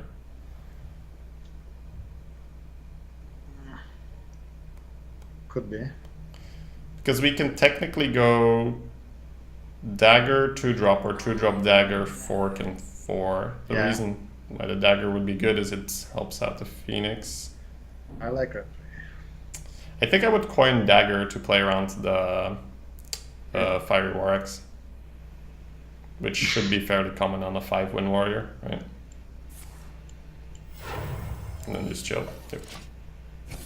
This is also going to make him a little paranoid about what we might have. Yeah. I used to do this a lot more, coin dagger, to play around Frostbolt and stuff. But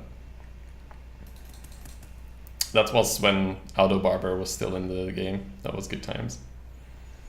Goblin Auto Barber.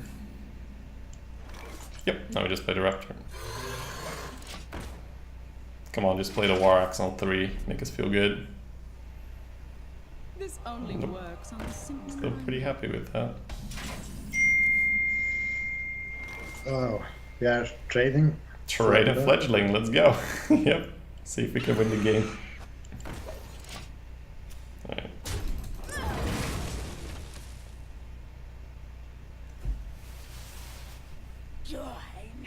Lul. Alright. So let's go face. Yep, go on face here. Well, win 3. Absolutely. Let's do that again.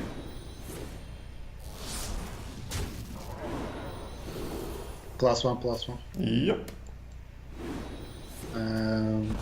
I like to kill with Phoenix. Yep, same here. And then, yeah, that's just ridiculous. And pass. Yep. Yeah, the alternative was to use Poison and Raptor, which gives you a little bit more reach going into next turn. Oh, wow. So, Fledgling dealt 3, 7, 11, 15 damage. 15 damage from a 3-drop, that's alright. That's alright, guys. Well, either Deadly Fork, Raptor, or Gnomish Hallucination. So, what do you like more? Deadly Fork and Raptor. Yeah, I like it too. Like, his health is limited here. He can't just keep tanking everything. Maybe we can, I don't know, face? I would save it for now because we might just go Deadly Poison next turn. Like, maybe 1/1/4 or something. So. Hey, dudes! Over here!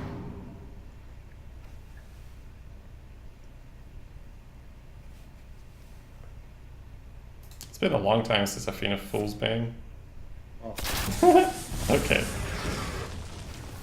Decent, decent.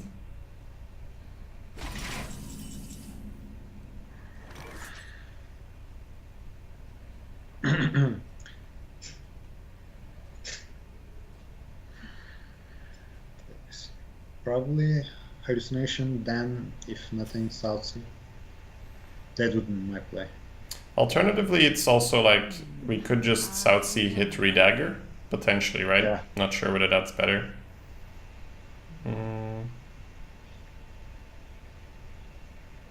It's a little slow, but I think it's better. I think I would Southsea hit Redagger just to get full value there. Sure. Oh, well, sorry, kill the 1/1, right? Because now we can kill our Southsea. Sorry, I should have specified. Because he's got like 1 and 4, but it's okay. Okay, yeah, we should still be fine. Plus, we're messing with his head here, right? He's like, the fuck did he hit my face for? So he might. All right, that's cool. We're good. Nah, still tanking the face. Played into our double eviscerate, boy. Alright, this is weird. Nah, it's cool, dude. Don't worry about it. Alright, let's take our time here. We're not in a rush. So, we could potentially draw with the Gnomish to see if we can find an answer. We could just play the Curator, which would pull us a Murloc and one of our beasts, which is Tiger. We've used the Raptors, both of them. This thing's problematic. We have Tiger and the Murloc. Yeah, I think I would just take a slow turn and like just Curator and pass, and then go next turn. Because we thin our deck as well by pulling these two guys, so we have more chance to hit Sap and more chance to hit Valspine.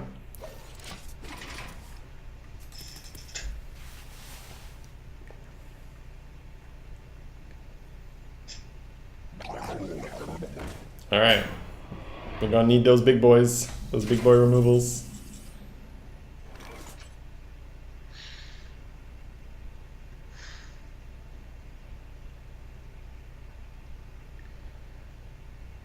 Probably hallucination first. Yep, Then I like hallucination here. Yep.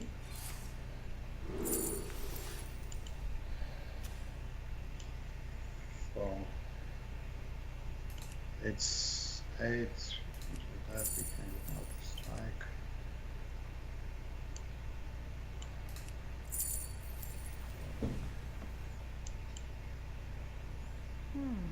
I think we probably want the Mortal Strike, right? Just because he's so low on health. He might actually kill him. Could be good with Eviscerate as well. So then Let me think for a sec. So we're gonna get 5.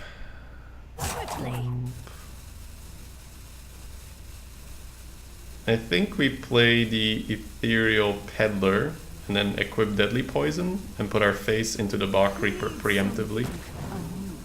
And then finish it off with the 4/6. Yep. Good. So that kind of sucks, but I feel like if you're not killing it, he's killing your guy, and then it's up to him, right? He could hose an even, and we need hard removal for the Tar Lord anyway. This also gets our life total lower for the Mortal Strike to be 6, so then we only need 2. Potentially. Come on, Eviscerate. Hey. So, whoa. Oh yeah, I mean, you have Mortal Strike the face is more damage, but yeah, like that's all good. I immediately go for maximum damage when I'm in this position. Yeah. Nice, we got there. Good shit. All right, so the misplay with the 1/1, like in essence, it doesn't really matter that much, right? Because like I think if you're playing on your own, you know that, right? You kill the 1/1 instead of push phase. But I had that a lot where if you're coaching, like you're so like immersed in absorbing the information that like if you have a hard time doing your own thing at the same time. Yeah. So like the little things often go wrong. That's fine. Yep. Hamster asked, when you coin Dagger, if you equipped the War Axe, would you have then not played Raptor on 2? I probably would have played Raptor on 2, but there's a psychological thing where he's not as comfortable preemptively equipping the axe. Not everyone wants to do that. Second of all, it means that if we coin the 2, he gets to already use a weapon axe immediately, and then we would have to dagger on 2 anyway. So I don't know, it's more like a psychological thing over Hamster, where I like that more. None can escape my fury. so Raptor and throw them off. Just keep the Raptor. Just keep the Raptor. Yep.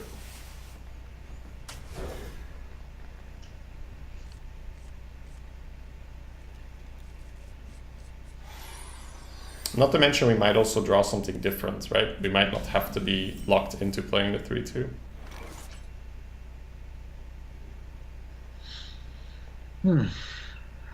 Good curve. Yeah, just start coining Raptors.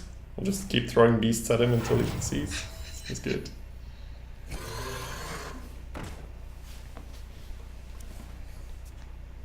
Yeah, a lot of people have that where they think that poison is 3 because they go like, well, it's 3 damage when I hit with it, right?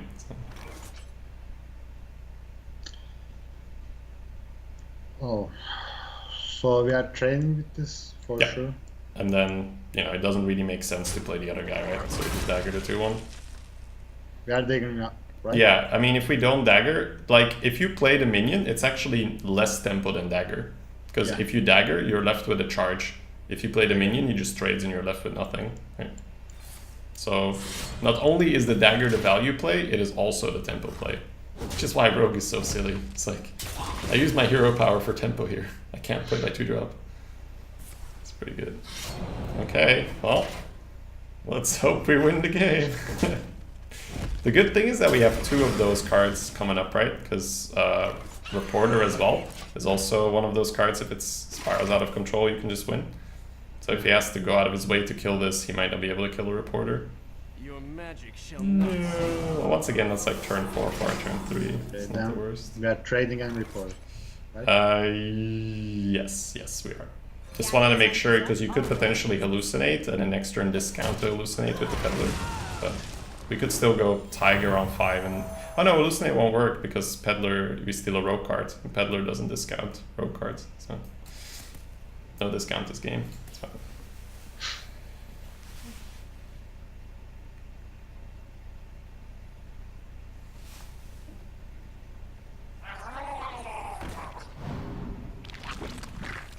This guy's toast.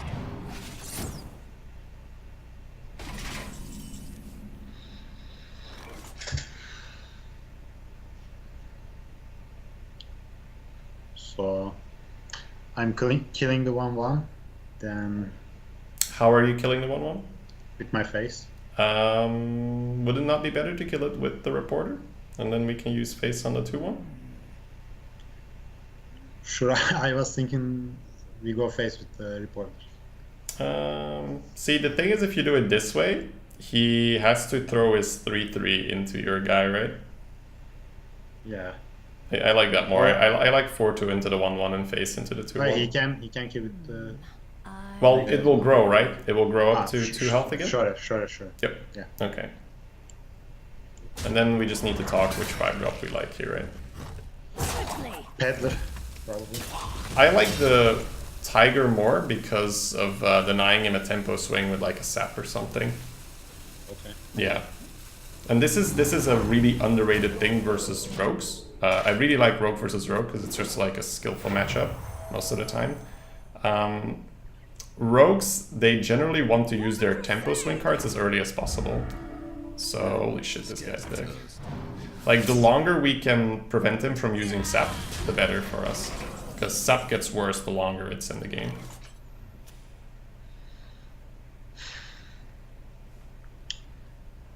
Normally this would be so good. We'd have like Swashbuckler and Hallucinate for the Peddler, but it won't work. Yeah. Probably start with Burglar. I agree. Let's start with the Burglar. Ah. Ooh. Not bad. We can then trade Disguise and Hallucinate. Yeah, let's start with Hallucinate. See what we get. Sure.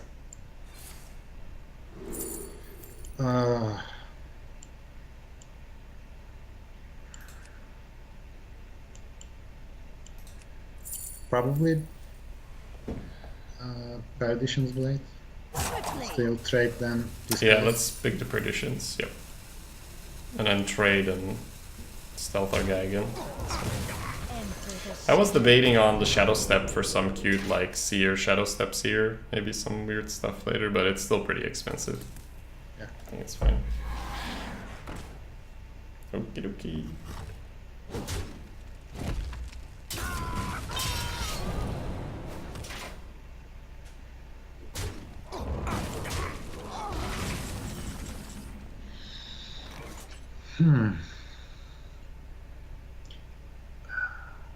Trade.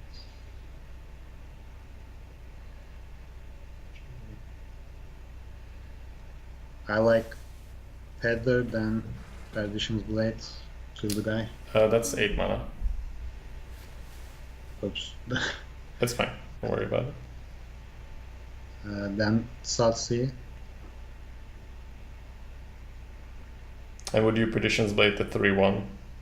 Or would you Perdition's Blade the Hydra to kill it? Hydra. Think.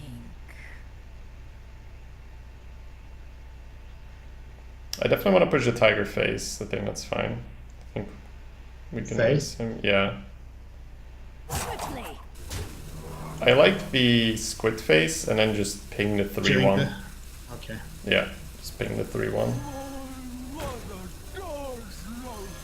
Yeah, and then chill. Then pass. Yeah. Yeah, I think the other play, which I think was slightly better, was ping the Hydra face into the 3-1, but I don't know, the rope was hitting. Because if we do that and he kills the tiger, Yeah. we can seer. Okay. This is fine.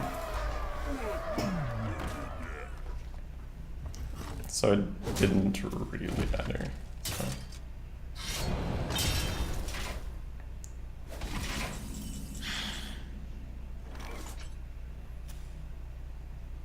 Now it mattered a little bit.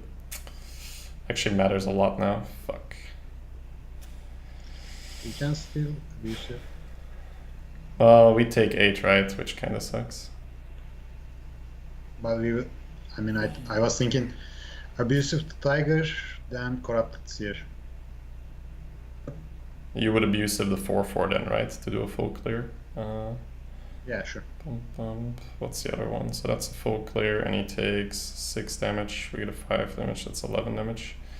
The other one is trade. Split it up. Yeah, let's trade the 5 into the Boulderfist Ogre first, and then Seer, and then abusive the 4-4, and then trade into Hydra, and then go face with face.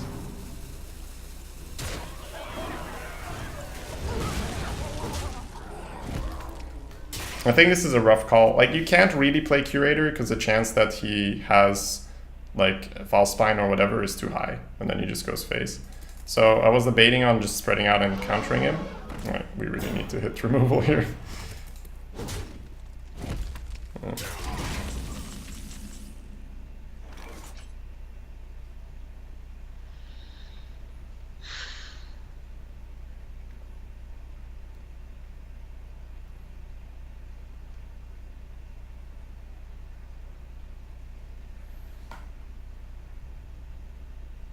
Think. Probably Curator. Is there anything left, or have we played all our beasts already? Fuck. We've really played all our beasts? I think so. Is Worgen a beast? No? No.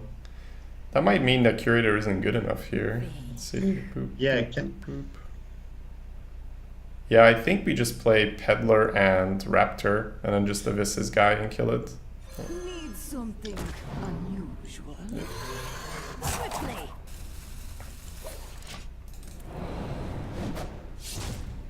So it's a little riskier, because now we don't have a taunt in the way, but I think it's fine. Isn't egg a beast? No, the thing that comes out is a beast. The egg itself isn't a beast.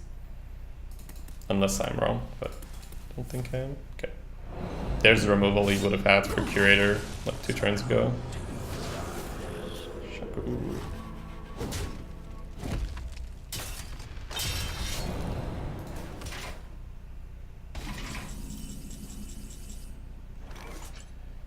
Curator, they grab, poison, face. Yup. Let's get him. The menagerie is for guests only. It's important that I think this goes face just because now he can't face tank the Curator anymore. So, Yeah. like, he can't use Envenom Weapon and then taunt himself. That would be annoying. It's a detail, but important detail. What doesn't look you? False Spine. No.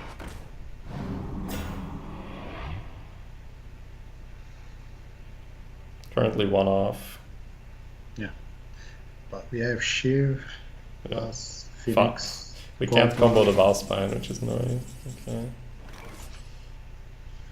Okay, I'm killing this with my face. Let's put the egg in the middle. Let's start with that. And then talk, right? So there's 2 plays here, right? I think the taunt always goes into his taunt, right? Yeah. But then there's like, do you take this damage or not? Because you could just sack the 3 and go face, and he's dead to your dagger next turn anyway. I think that's better.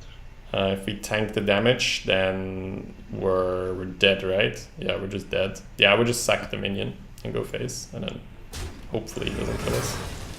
The problem is the Shaku gets to draw, so... Yeah. Alright, don't have anything, please. Egg was like the worst draw for us. Like, I think legit even Val Spine is better because you can still just tempo it out. Don't find anything, please.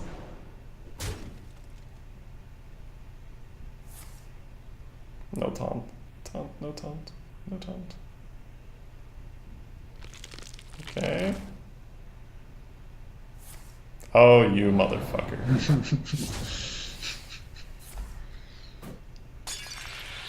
I mean, at least he had like a way better deck than us. Like, holy shit. So close! So close! Oof. You should have kept the egg to combo. No. You have Cold Blood left in your deck. You don't want to like be off there.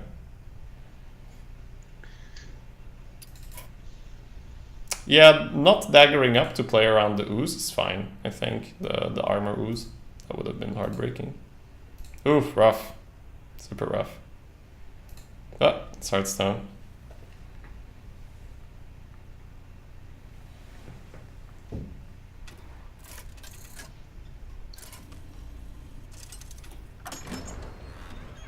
Yeah, I think we just got unlucky as well with the curator. Like we have 5 targets for it and we drew all 5. My fury.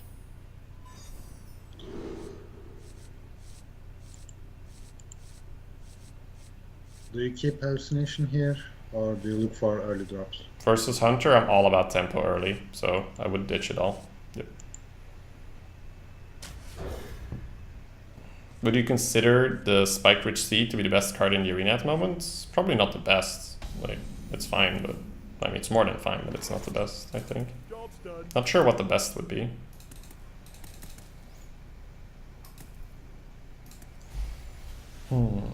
Alright, well, we hit a 2. There's that. And we have Taunt for later, and we have our AoE. Raptor, probably still. Yep, 2 drop. That's good. But still, this deck does better than I expected. Now, probably if I was alone, I don't think. Yeah, I mean, we're not out of it by any means. Like, one loss was completely meme, right? With the 2 Murlocs, like, fuck that. Worgen, Dagger, then Face. Yeah, keep the weapon though, but yeah, Face for 3. Yeah, that's a trade he needs to make. He could have potentially coin multi-shot, but then we just Phoenix and we're okay with that. So. That's okay. I think the Hydra misplay, right? If we go with the other one, if we shoot the Hydra, we can just abuse it and we don't have to see it.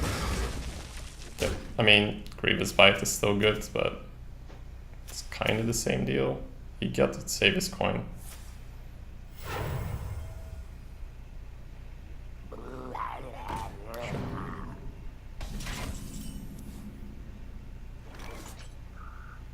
So we are probably killing the Murloc, I think. Yeah, the one argument you could make is it's 2 additional damage versus a Hunter, which might matter, right? Because if you shoot a 2-2, you don't have to take 2. Yeah, but I afraid he might have some buffs. My guess is if he had Murloc synergy buffs, he would probably play the other Murloc first, right? And then use this one to buff it. So unless it's double Rockpool Hunter, I think I just shoot a 2-2 here. It's a little greedy, I'll give you that. It's a little greedy. But it's 2 damage versus Hunter. In the late game, that's an entire extra turn we get versus his hero power. So I would probably just shoot the 2-2 to not take 2 additional. If we're playing against a different class, I agree. I wouldn't run the risk of killing the Rockpool. But you need to identify that even though there is a risk leaving the Murloc alive, there is absolutely a risk of taking 2 additional damage. Because it doesn't seem like a lot right now, we're at 28. But if you think about it in terms of the late game, that's just an entire turn less that we have versus his hero power. Because that's what it always comes down to versus Hunters in the end. Like, can we kill him before the hero power kills us?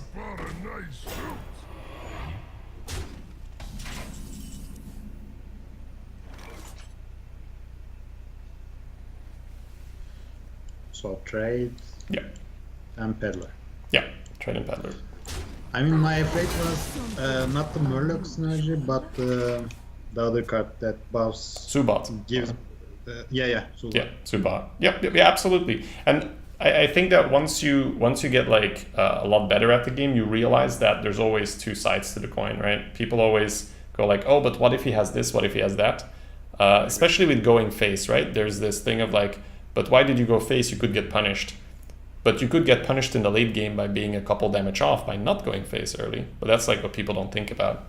I think here, just avoiding the 2 damage. Well, it looks like we're going to take the 2 regardless, but that's fine. It's not a big deal. Okie dokie.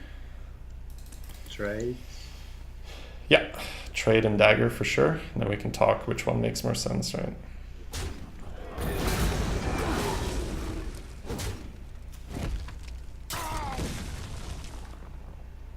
I think the Angry Porter. It's disgusting how good fledgling is that I'm considering the fledgling instead. Yeah, but we can. I was thinking maybe we can combo with the Slayer. So we're redaggering, right? That's always happening. Yeah. So we can't use the Valspine next turn with the fledgling. So we have 2 turns to draw a combo piece, and we're using Curator, which might draw us a Raptor. So Reporter goes up to 4. Yeah, Reporter is fine. Reporter's fine. It's close. I think it's a super close call. Fledgling also is fine. Next one probably Curator. Yeah, let's go Fledgling. My instinct tells me Fledgling. Okay. I think that sometimes I have this where my common sense tells me to do this one thing and my instinct tells me to do another thing. If they still had Quick Shot, I think I would have played Reporter, but Quick Shot's out of the arena, so they have a hard time killing this. Lol. Yeah, let's go face first.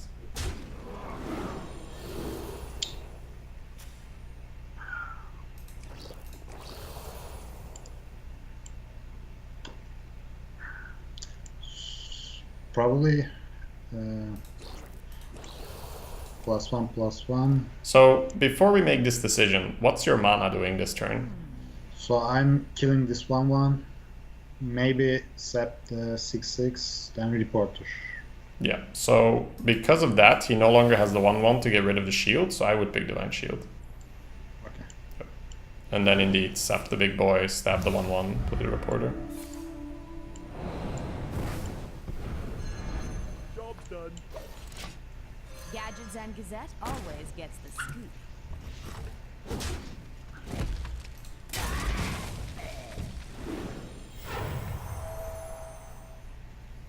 I think the Fledgling just has such potential to run away with games. Like you need to convince yourself that it's worth it, because like we're floating a mana, but I've just seen Fledgling do so many things where I'm just like, that ain't right. Like, it's ridiculous. Alright, let's hit combo piece. Feels good, man. So probably to the left, and the Wild Spine. Well, let's put the Abusive in the middle, right? And buff the Flappy Bird, because we might get Wind Fury. Yeah. And then let's have a look. Where does Also this go? So that has Divine Shield. He wants to shoot that off. I think between the 1/1 and the 4/4 makes more sense. Yep. Alright, let's go.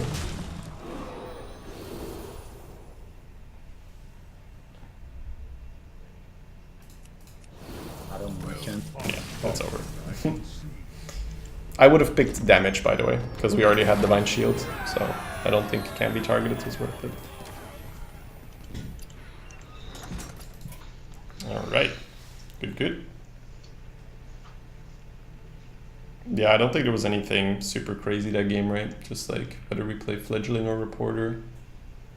I think that you had the right idea with trying to keep the Fledgling for comboing the Valspine, but our deck is fairly okay with comboing it anyway with our top decks. Plus Curator was 50% to draw Raptor, which is a 2-mana beast, which could also combo it. And we were pretty likely to play the Curator the turn after, so... Yeah, that sap draw was just backbreaking. That was it just shows you how good sap is. Right? It's just ridiculous. 2 mana kill a 6-drop. None can escape my fury.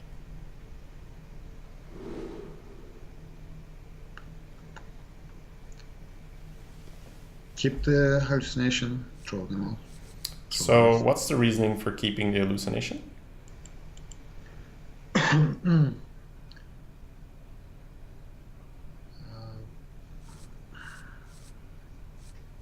I mean, I don't think we played too fast against priests, so that was my thinking, but So because you want to cycle it turn 1, basically. So I think that I don't like priest in general, right? So what I want to try and get fledgling here and just like kill him. So I would throw it all. I think hallucination should probably not be kept in your vast majority of the games. It's one of those cards that is nice in the middle of the game, but at the start, I think it's just more of a dead card because you don't really want to. Because essentially, it's 1 mana, do nothing, right? For tempo purposes. I agree. Okay. But priest such a crazy class, so I don't know. Yeah. I mean, I think it's more in the mid game. Like if we can get a free from Amber or something from it, that would be sweet.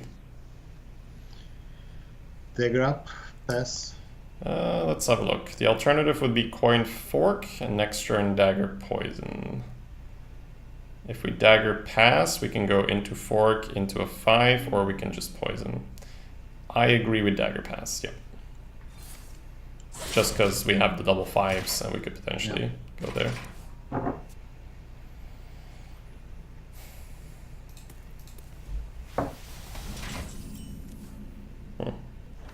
Fork. Probably. There is an alternative for potentially Raptor plus poison this turn, right? So we should entertain that thought. The reasoning why I'm saying that is we might just want to coin 5 drops after this, which means we don't really have mana for the poison anymore. And it's kind of the same tempo anyway.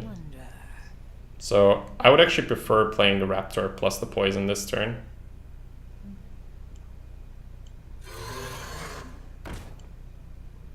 Because you see that tempo-wise, it's the same thing as the fork, right? We're getting a 3-2 out as well, but we're getting an extra 2 damage on our weapon.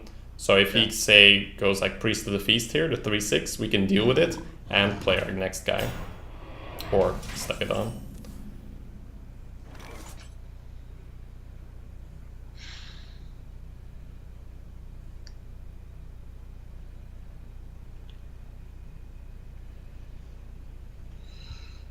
So I would probably coin Peddler and kill the guy.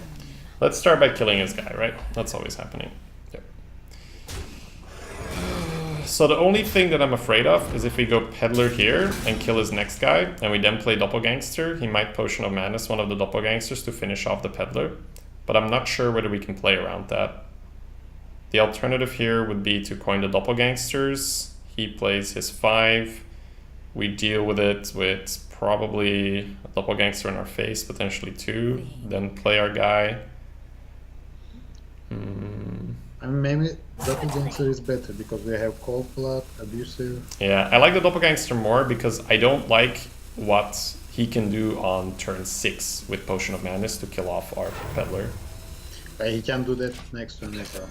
If he wants to potion here to kill 2/3 of our guy, that sucks, but that's still better than him like finishing off our Peddler, I feel. So also, this is better against Holy Nova because if you play Peddler here, you damage your Peddler and you then play Doppelgangster. If he then has Holy Nova, you lose all your board, right? Oh, Fledgling, we were looking for you, bro. So we are going fast. Face. Yeah, we're not using Cold Blood, so yeah, we're going face. I think there's not much here to talk about, right? Let's just play the Peddler. Yep. Yeah. Just don't MC tech me, bro. That would suck. I don't know. When people like play stealth into my guys and just chill, like obviously it's still a good 5, right? But I can't help but like go like, don't tech me, bro.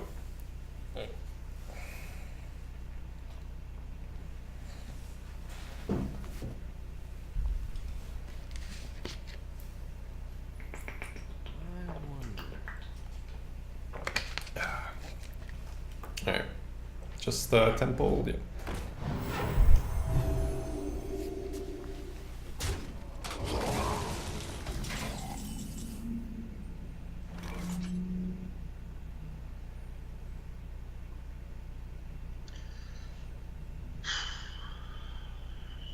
So we can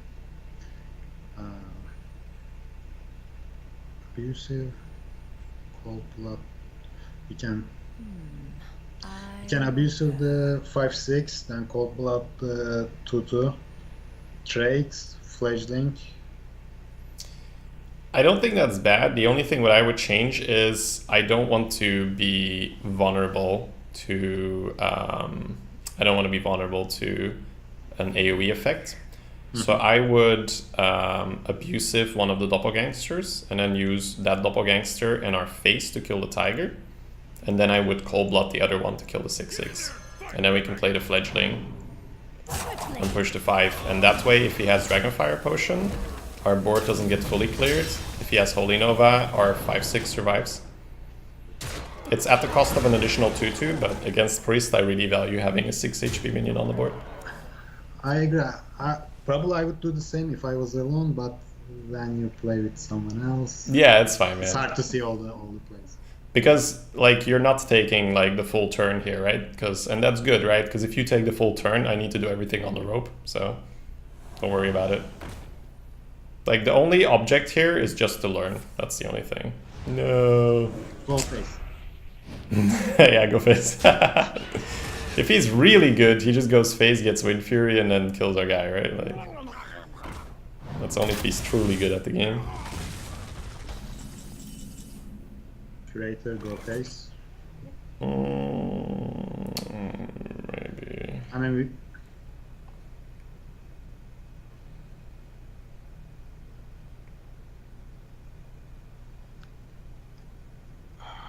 next one, probably ambush. We can. Yeah, I'm okay with Curator, but I would kill the 2/3. I don't like him getting the spell discount. It also means if we have to trade off the 5/3, we feel better about it because it's a 5/1 now. I don't like the Nomish Inventor because then if he has, say, a potion, he can just clear. I've got a huge Sure. card. I have to remember that the Blowgill doesn't die to the Corrupted. Oh. Sure thing, bro.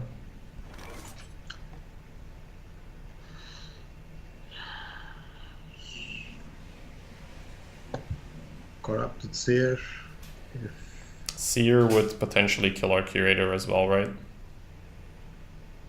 Yeah. Maybe we can play the egg, kill the guy. Oh, we can kill our guy, then kill this elemental, pop the egg.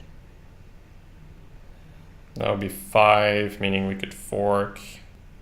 I think I like that. The other one is like you could get some more value by trying to land it on this thing, but I like popping the egg here. Yeah, let's push the Curator into the 4, dagger the 1, then play the fork. Cool. Good spot. Good spot. I think I would have probably gone with face into the thing first to get my guy as a 4/1, then trade the 4/1 into the 4/2, then draw, then play Raptor, which would have been 5 power instead of the 8. So I like this more. I like it more.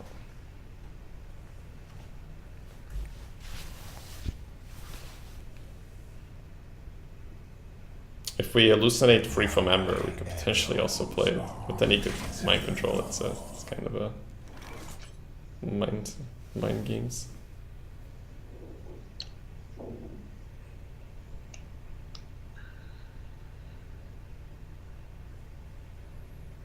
So this is a little tricky, but what would you do first this turn? I mean, there are a couple of things I can trade. Corrupted Seer, kill this guy, go face, or start hallucination.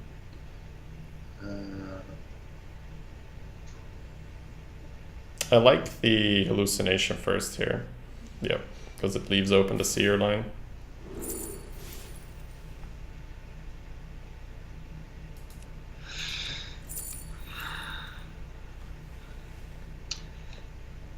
What do you like more? 5-drop. Yeah, I like the 5-drop as well. Yeah, I like the fork into the 4/5 and then play Seer Raptor. Face it to his guy, push the deeps. I like it because it suddenly switches up the pace. We get to deal face damage, we have the fork for reach, and we have the sap, so we don't want to play too long against Priest.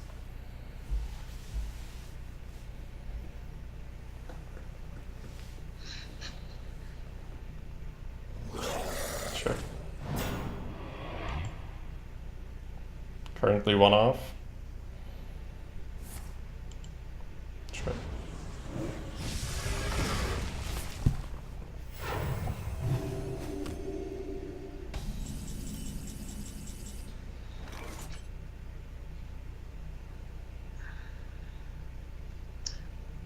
I don't think Sap worth it here.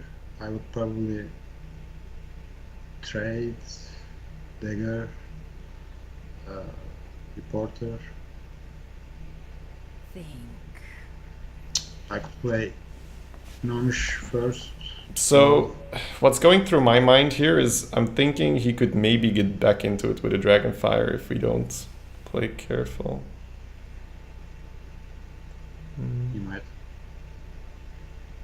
So this is 7, I 10 damage pushed.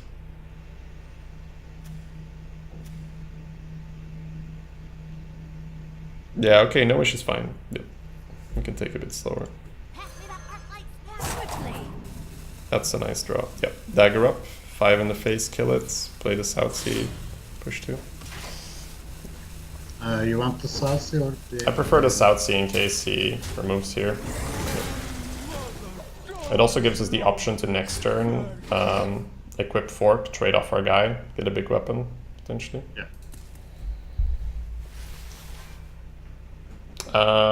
Pirates are gunners, so you can just Google gunners. Or you could just download a program called f.lux.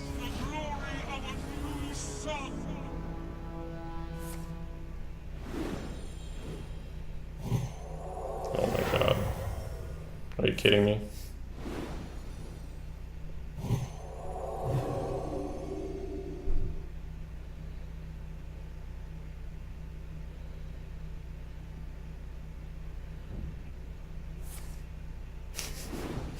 Good thing we have a sap, but we need some sax music, guys. Holy shit. Okay. So Sap. I'm just thinking what the rest of our mana is doing this turn, right?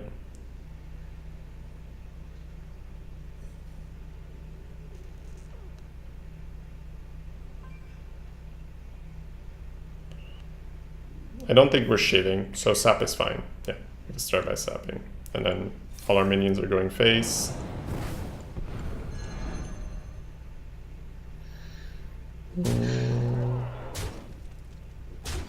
I'm just trying to figure out whether we use our face and then equip fork, or whether we equip fork and then go face.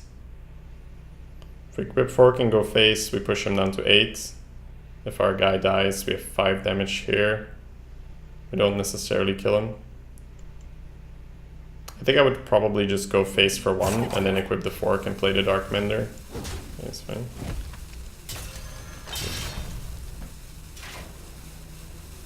I feast upon. I'm just always paranoid about Dragonfire Potion. But I think if you don't add the 6/5 and then he has a taunt or something, then he just lives. So.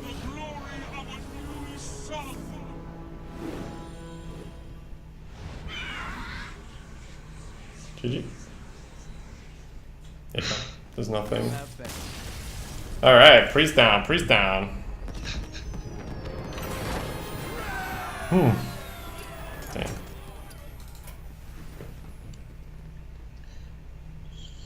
So do you need to? I'm fine, but if you need a break, or we could take a small break. So good. No, I'm fine as well. Alright, cool. Here we go again. Yes, here we go again. Yeah, maybe after this one, we'll take a break. If we're still in it, hopefully we are. Okay.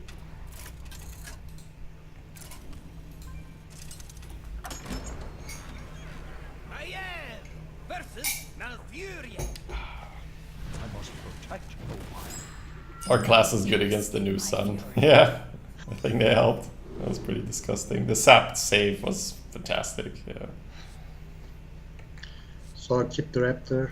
Yep, keep the raptor. Absolutely. A druid. Alright. I'm usually just assuming that they're gonna go do curve things and play beasts and that they got here that way. So to be careful about that. I answered your question, Pirat. Yep. Let's pass. Pass. Yep, yep, yep. I said they were gunners, or you could just download f.lux. Both is the same thing. Oh, they're both the same thing.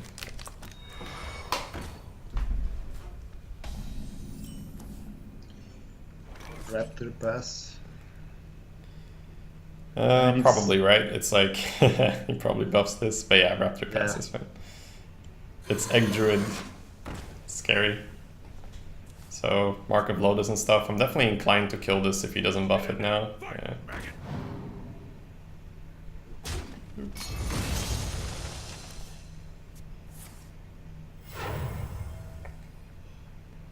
I hope you like my invention.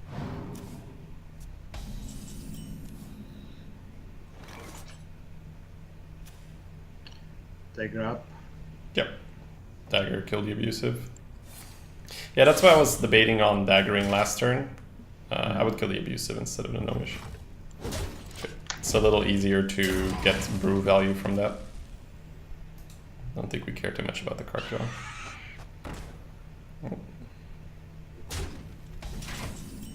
That's the story of how I lost that game, kids.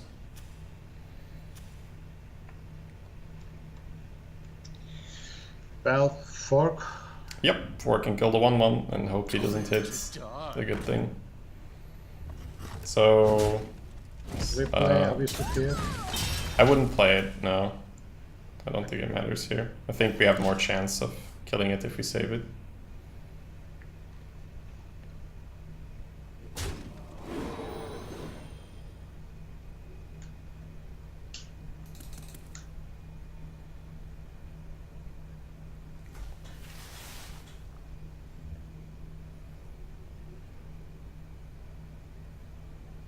Either way, there's no play we can make that protects versus a fledgling. It's sad. Boo.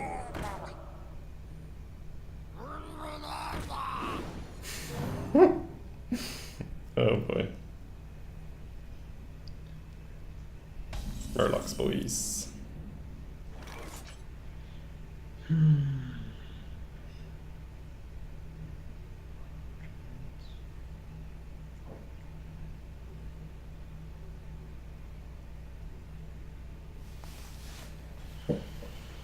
Probably peddler. I wonder. Yeah, I'm just thinking if there's any cute thing we can do. We could even like trade and equip the fork here, but that's no good. Yeah, I agree. Let's kill off the 3/2 and play the peddler. Are you sure? But this will get buffed. Yeah, the thing is he needs 2 Murlocs in order to make it better, so I think I'd rather kill off the 3/2 instead. It's unlikely that he's got 2 Murlocs, and even if he has 2 Murlocs, like he needs the one to play both Murlocs, right? So. I mean, one war leader is enough. Sure, but War Leader would have buffed the other guy the same way, right? Would have had as much.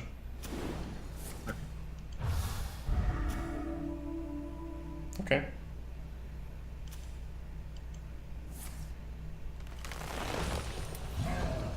And just hero power? We might actually be able to stabilize here. Okay, you're right now.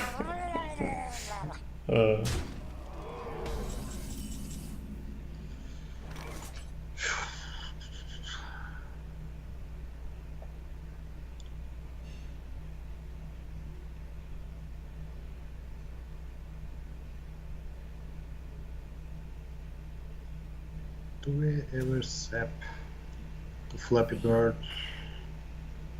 Kill this with the peddler, then what next? We can dagger the 2/1 and raptor probably. This is tough. Because if you sap it, we're gonna wish we didn't, but you think you need to. I think sap on the Flappy Bird needs to happen, I agree. I'm not sure whether the 4-6 kills the 4-2 or whether we equip the fork. I think I'd rather equip the fork and then kill the 4-2 that way. And then we can kill the 2-1 with our Peddler and play the Worgen. Just so we have a little bit more tempo on the board. And this is better. Yeah. This is slightly more tempo, yeah. Like you take some more phase damage, but you take less phase damage in the long run because you have a 5-4 on the board to help clear stuff. The thing is he specifically like Jade Blossom tiers, so I'm kind of expecting something big. So it could be that he just had the mana and played it, right? Oh, swipe. Third card from the left. Swipe. No. If it was swipe, I think he always plays swipe in a Flappy Bird, so.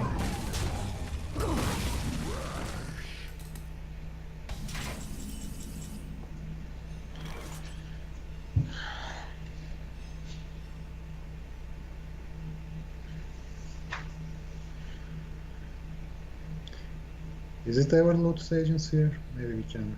I was debating it. We're getting 2 hits from Curator again, so that's pretty sweet.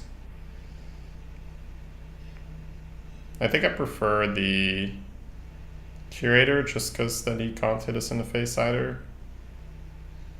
Yeah, I would probably just Curator and kill the 3-3 with our face. I'm just debating whether this 2-1 goes face or not. Okay. I don't think it does, just because like we have the taunt, right? But if he has like silence or whatever, you could just hero power it down. And right now this 2-1 is really good in combination with the Seer and the Abusive, because we could deal 6 damage to something. Okay, So, yeah. that's possible. Yep. I'd be very surprised if he had swipe, because that was really really nice swipe plus Flappy Bird. So. Oh, doesn't have it. Okay. Wow, it just feels like he's not really doing that much all of a sudden. It almost feels like he's throwing, but I don't know his hand, right? He's playing some weird stuff.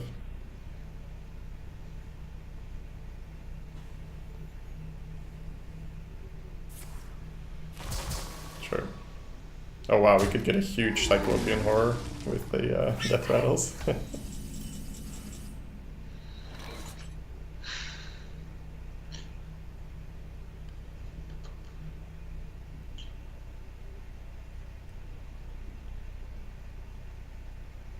So kill the 5-1 with the Worgen, play the Cyclopean Horror.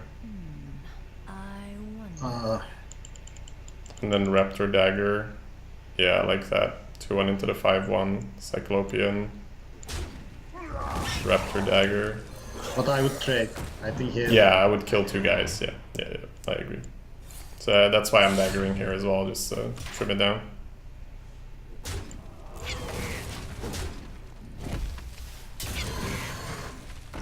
Because last turn didn't make sense. You know? No, I agree. You can't hide. He might be setting up for Mark of Lotus or Savage Roar or something. Okay. We're super fine with how that's going.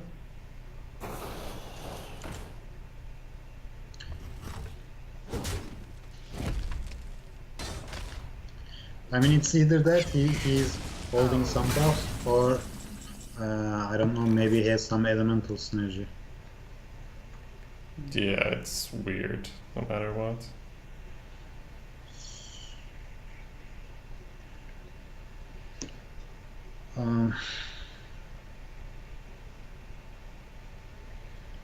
Think. Lotus Agents, good start. Yeah, I'm just thinking if it's ever like the Corrupted Seer here. We'd go Abusive Trade, Seer, Cold Blood, 7 Face. It's not terrible. But then we will kill this with our face, right? No, we would use Abusive, but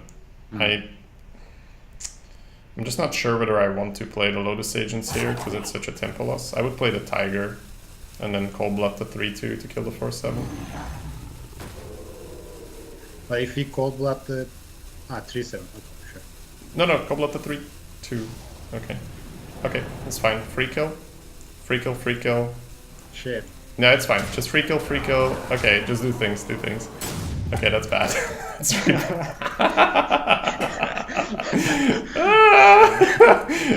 yeah, it's cool. It was a tough turn. It was a tough turn. Yeah. So yeah, this is once again where I'm like thinking through like a couple plays, and then the rope hits, and then I'm going to. So the play I had in mind was Cold Blood the Raptor, trade off the Raptor, 3/7 into one of his guys, right, and then just like keep clearing the board. Now it might be a little rough with the Tom gun. We might still be fine though, like don't worry about it, we might still be fine. Okay, we have Abusive, it's fine. Let's take our time, can do this. I'm okay starting off at Lotus Agents here, seeing what we get. Balancing all things. You set 4/7 instead of the 4/6. Oh, okay, yeah, it's just me like derping around. Don't worry about it. Okay. Slayer? Oh. Yes, we'll pick the Valspine. Not sure whether we play it here though, because we can deal with anything.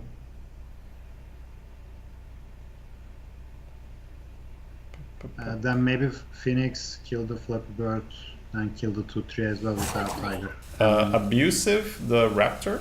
Use the Raptor to kill the Fledgling. And then use Phoenix and your face into the 2/3 and push 5. I think it's fine to go to 7, because this way we can just kill him next turn. Like if we trade, we don't have lethal. So. Okay, rough. Yeah, like, especially when I'm thinking through a couple lines at the same time, sometimes I'll say like 4/7 instead of 4/6 or whatever, and then, yeah. So, yeah. Kind of worked out. Just please don't kill this dude. Just, no. No.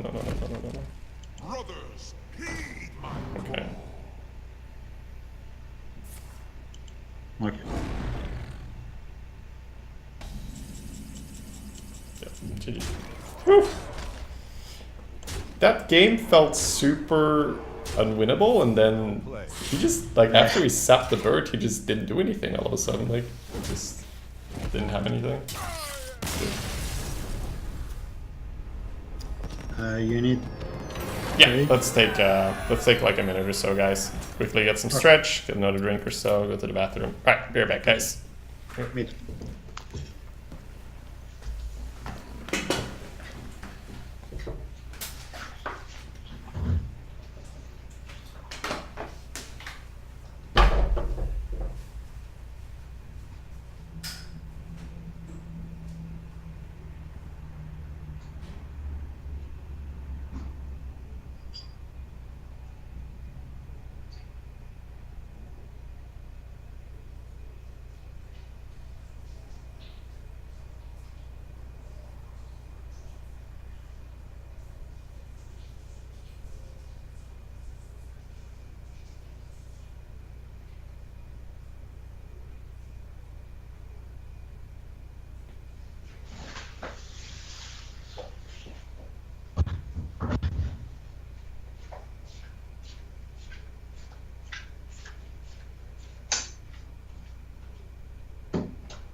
Alright, I'm back, guys. Whew.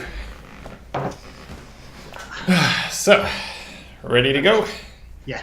Alright. Good timing.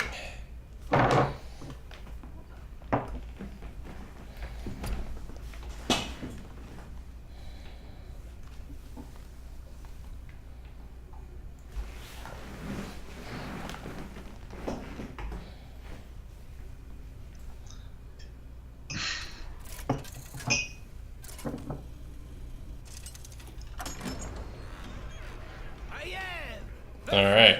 and Or priest. Sure. the light shall bring victory. None can escape my fury. Disruptor. Yep, just the two. Yeah. No, I don't want to sing. Oh, sorry, guys. Alright. Cool. Yes.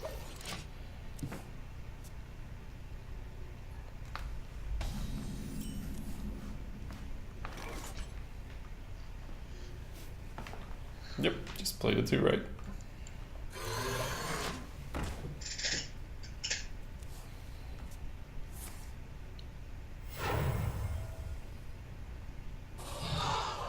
Wow. Willing to coin that out. Oh. So, egg, I guess. Yep, egg and trade. Yep. We just need something to combo it. I'm thinking he might have a fledgling if he's willing to coin Zubat here to like get it out. Uh-oh, circle? Okay, no circle.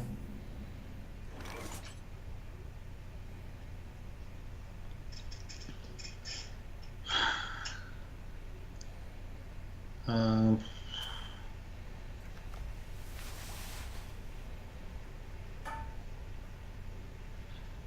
I'm thinking maybe we just gnomish this turn.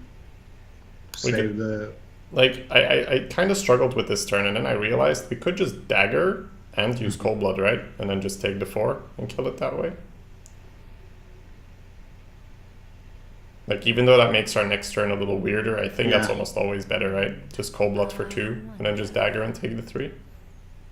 Sure. Yep. Yeah, I was thinking like, damn, I need to combo this cold blood, so I need to eviscerate his face, and I was like, nah, we could just do this. Like, this is just too good, right? We just get a 5/5. He doesn't get to heal his minion. He doesn't get to buff his minion. Because if you play the Gnomish, he gets like a really clean trade with a 4/3 and a 4 and a 2/4.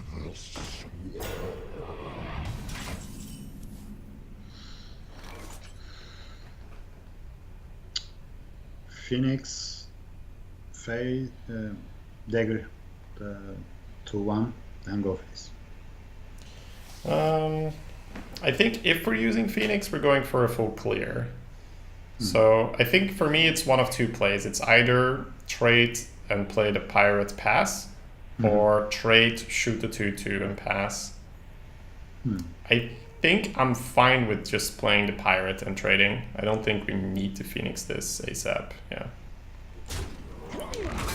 Just because like there's no potion of madness he can do here. This is fine, but why not just kill the taunt, then go face? I mean, Okay, so if you kill the taunt and go face, you expend a lot of resources to deal early damage, which I think isn't important enough against priest. Like the early phase damage against priest is like negligible, right?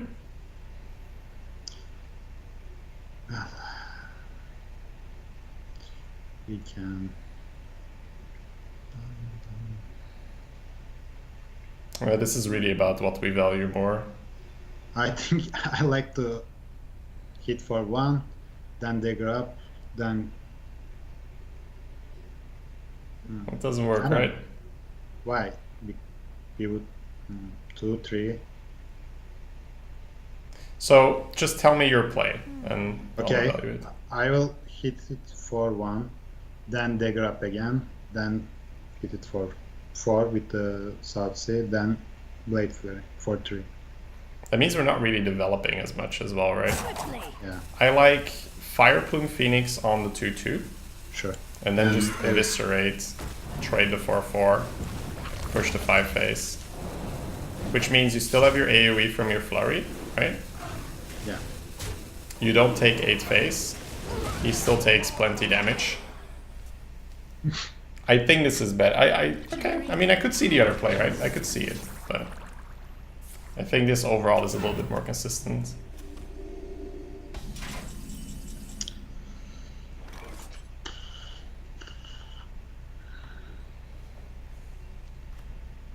I think Curator, then trade with the Phoenix, and go face. So Curator for sure. Yeah. I don't think we need to trade with the Phoenix, right? I think we just use our face to kill it and go face. We just like force him to use Dragonfire Potion.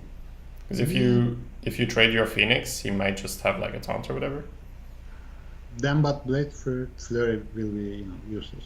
That's true, but the Phoenix is 3 damage this turn, which is already 3. If it gets to hit next turn, that's like a free fireball to face, right? So I don't think we need the AoE. Like we also have the Seer in the hand. Yeah, so just use face to kill it, push it 3. So it's good that you say that, right? Because now I get like more of an insight of what your concerns are for this. I think especially to be a good rogue player, you need to just be flexible and just be like, what was good previous turn might not be good this turn. So I'm not like I never like lock myself into a play where it's like we have to do this, and this is just overall more aggressive. Huh, that's funny. Okay. I mean, he killed himself, right? Yeah.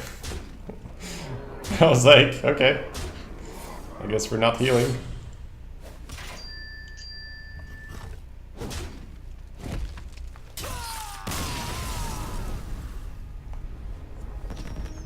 We are doing, I think, surprisingly well.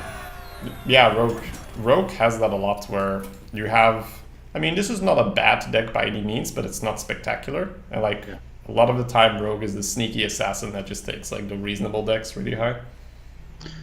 You know what? I'm glad we have this, not so good deck, because the other day I watched your other coaching with the best deck ever. Yeah. Mage.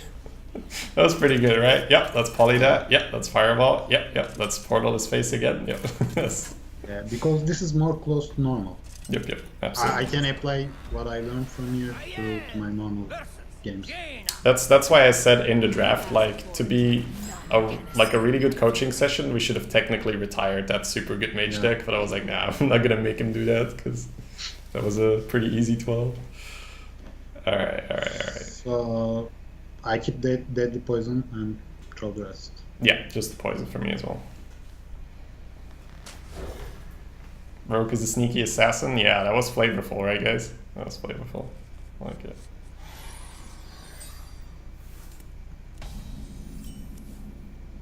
Does. Yep. The options are unfolding already. You can see. Yeah. Potentially just dagger and pass. We could coin 3s into a 4.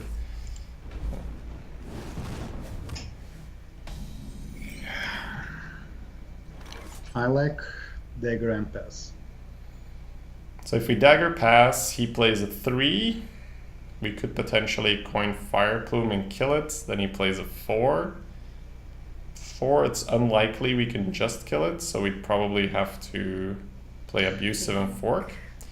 If we coin Fork here, he plays a 3. We dagger Deadly to kill the 3 next turn. Then he plays a 4. We have Deadly plus Fork to kill the 4 and play Reporter. So I know that that's like a lot to just say, like, but that's just this is my train of thought when I'm thinking what is better. So I like coin Fork because it allows us to play Reporter on 4 more often than Dagger does. Because we'll have a hard time dealing with his 4-drop if we Dagger. So. Sure, and my thinking was he might have early removal. The thing is, like, if he early removes, we're okay with that because he doesn't do much. Okay, this is a variation on something he did, right? But we're okay with that. Because most 3-drops won't do this. No, that's fine. So I'm daggering up. Yeah, daggering and killing the 1/1 always happens, I agree. And then we have a choice, right?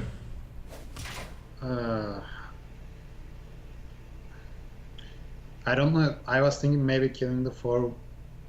Yeah. Probably. I think we just abusive the 3-2, right? And then kill the thing. Because that means he needs to ping. That because I can see what you wanted to do, right? You wanted to use the fork and the face and then just play Morgan.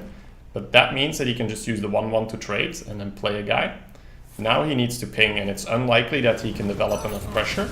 If he can develop enough pressure, our reporter gets to do its thing, right? So that's the whole thing where this is about buying presence on the board by going a little bit faster and basically saying you have to ping, right? Yep, cool. Pass. Yeah, just chill. That's probably one of the most difficult concepts with Rogue, indeed, is just to realize that you're investing a little bit of extra value to get the tempo on the board, but then that value comes back to you in the form of you have presence on the board, you can go face, you can, you know, actually win the game from there.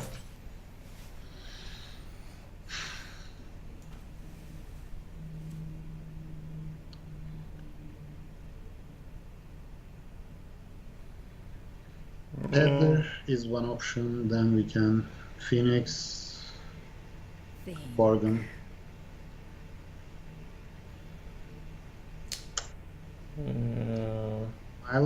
I think Peddler. I like Peddler more as well. Just Peddler and kill it. Yeah.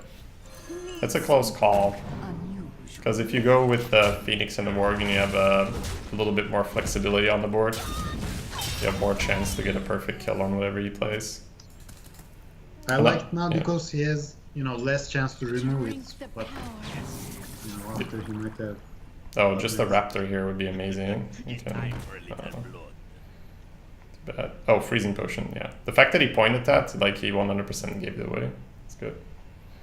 Never do this, guys. Like, unless you're sure, just like never point with like 0, like especially with 0 mana, because there's no other thing you could have done there. So I can dagger, take the poison, go face, clear. You mean with the flurry, or? Yeah. That's 7 mana, right? Sorry, no, don't worry about it, don't worry about it. Like, I actually was looking for a flurry play myself. I was like, man, flurry, why are you so bad right now? Okay. Then probably Phoenix and kill the 2-3. Dagger up. Kill the 5. You know what I mean. Phoenix, Harmony. Yeah, I'm looking at it. I'm not sure whether I like it.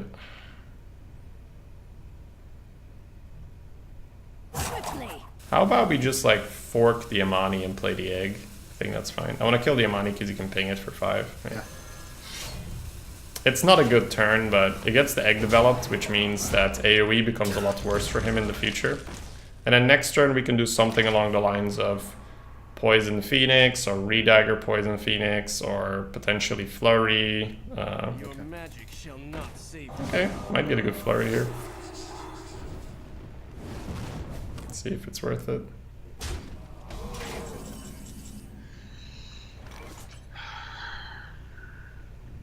So we are going face. Let's start with that. Yes, that's going face. Then Flurry, then Dagger up, and Worgen. So the one thing that I don't like with the Flurry is that we don't get to develop. Because we could potentially just take the 4 and then go like Peddler Redagger or Peddler Worgen. Yeah. If we take the 4, we go to 17. If he goes face, man, he's under a lot of pressure if he goes face. I don't think he needs to try and remove. I'm okay with taking the 4.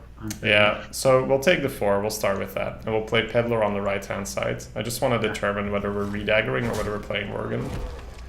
If we redagger, next turn that's 8, bump, we can do that. I like the Worgen here. Worgen in the middle somewhere. Yeah, that way's fine.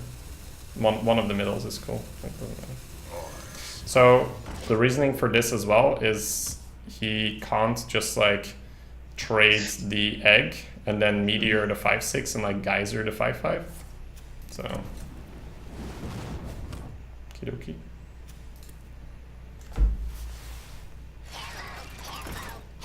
Sure.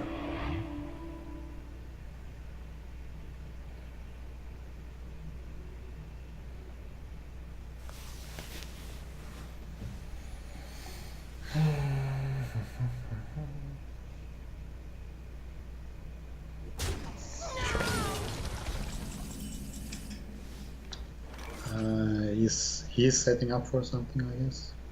Might be, yeah. So what are we doing?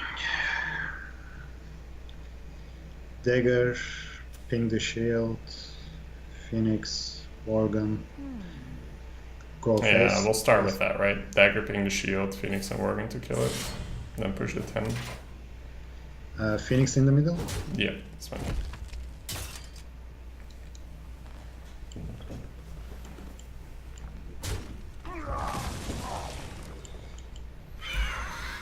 I don't think we need to add something. Yeah. I think this is fine. If face maybe. We've already stabbed, right? Quickly. Like we stabbed the shield off. Yeah, yeah, I'm fine passing. Yeah, if we hadn't used our weapon yet, I would go face as well. Okay, boosh.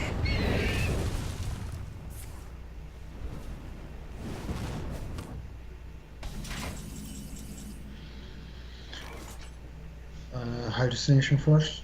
So whenever I have this, I quickly count like if I can do all the other plays as well, right? So if you would find Fireball, we have Lethal, 6.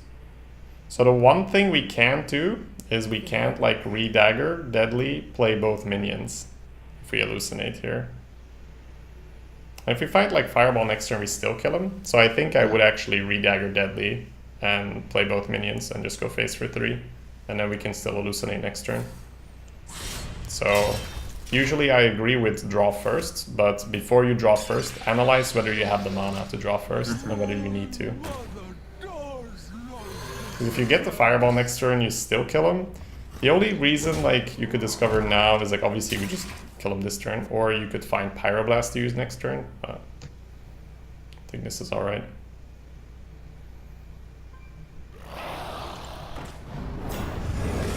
Okay.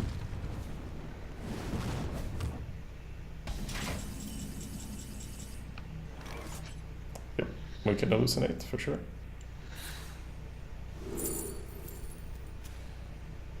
Wow. What a terrible hit. Maybe we can mana burn.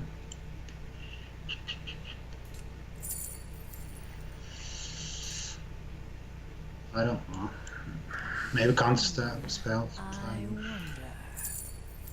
Yeah, this is worth considering. So if we trade and use face instead... We could be dead as well. I don't know. Yeah, I like the counterspell pick here. Yeah, and then just trade with your 4. Yeah, so play counter, play tiger, and then trade.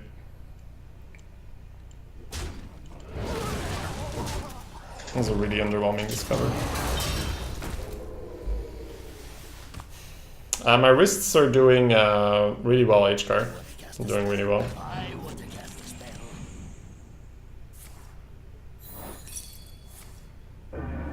Okie. Let's hope that's just game. Hey, there we go. There we go. Nice. Quiet diggies in the background. Alright, guys, let's go. We'll get a 12. Final boss.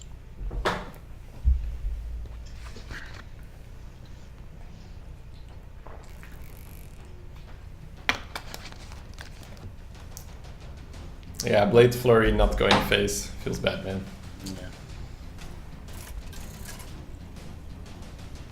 In Arena, that was totally fine, but I can see for Constructed with the oil, it was a little bit too good.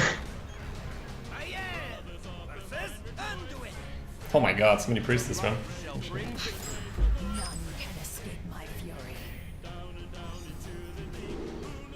Just Worgen. Yep, I agree.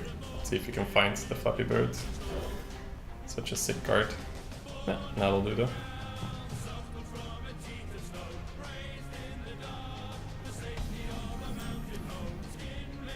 Worgen. Yep, Morgan. Let me know if you can still hear me fine, by the way. Sometimes the music messes up Skype. So. It's fine. Everything alright? Okay.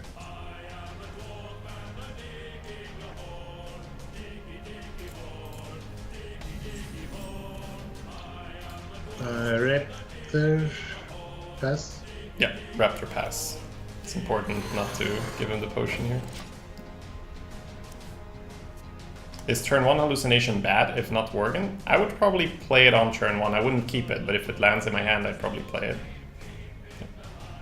It's different than with Raven Idol. With Raven Idol, you'd hold it out because you wouldn't know whether you want a spell or a minion or card draw or removal or stuff. But with hallucination, there's usually like it's like a couple really good class cards out there right now.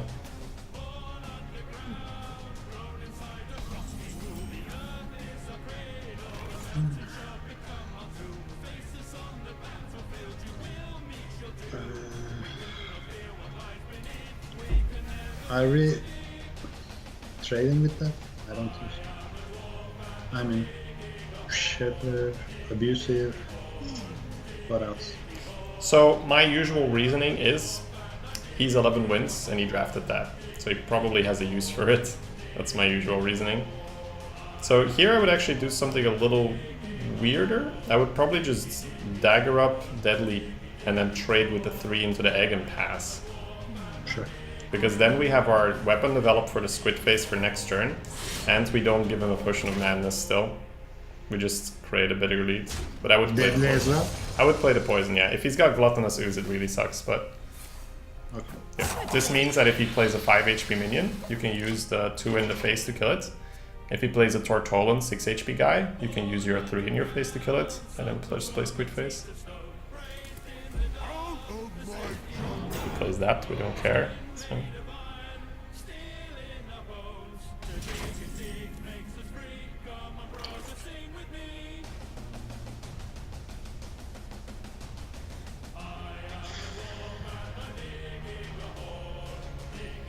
So probably South Sea. I don't like to trade. I don't think. I would just play the South Sea and just use the Raptor and face to kill it, and just hold the Worgen still. Like just build up a bigger lead and a bigger lead. No, no, no, no, no, no, no, no, no, that's not the Raptor! Okay, that's fine. That's actually not the worst thing. Just hold the face now. Hold the face now. Just use the Raptor. That's cool. So I was thinking something else. I was thinking not to trade at all. So Yeah, it's fine, dude. It's fine. Like I said, I don't care during coaching sessions, right? It's just for learning. A 12 is nice, but I don't even think that this is worse, by the way. Like, I think this is just different because we have Blade Flurry and we have South Sea. So keeping a charge on your weapon is fine, right? It's not the worst. Also, the Worgen can't really leave stealth because of the potion. So it's like, it's not even a terrible play. I think it's slightly less efficient because Yeah, now we don't more have power. Yeah, we have like slightly less power to deal with this bigger guys. But it could be that this pays off in the long run. Like, we never know.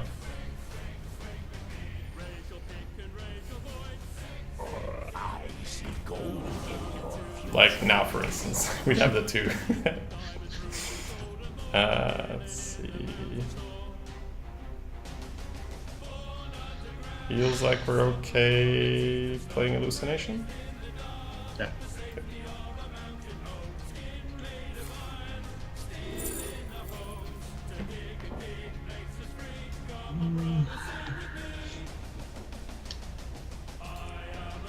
Probably 5 drop. So the Herald could be pretty sweet to replicate the South Sea Squid Face Death Rattle, right?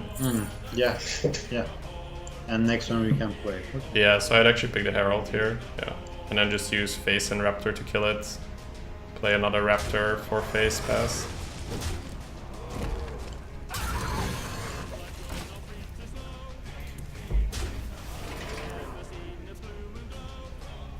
I didn't hate Darkshire either, but we couldn't play Darkshire and Sap this turn, so... And then or we could we couldn't play it this turn, nor could we play it next turn with the Sap, so... I think the Herald's better. It wouldn't copy the Death Rattle that's silenced? Would it copy a silenced copy? Okay. I don't know, so for science, I guess. So, Herald. Yep, Herald. I've never done this, like, on the silence menu. Okay, cool. It's fine, I mean, this is still better than 4-5. So, Are we probably with the Raptor? So the 4 goes face no matter what, right? Yeah. He's gonna have Dragonfire, which sucks. Yeah, I would just trade with the minion. Because if he doesn't have Dragonfire, I think we probably just win. So this is a small hedge.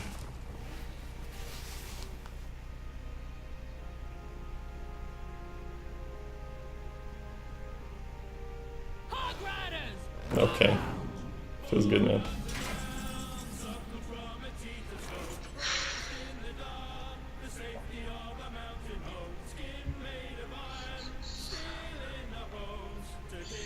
So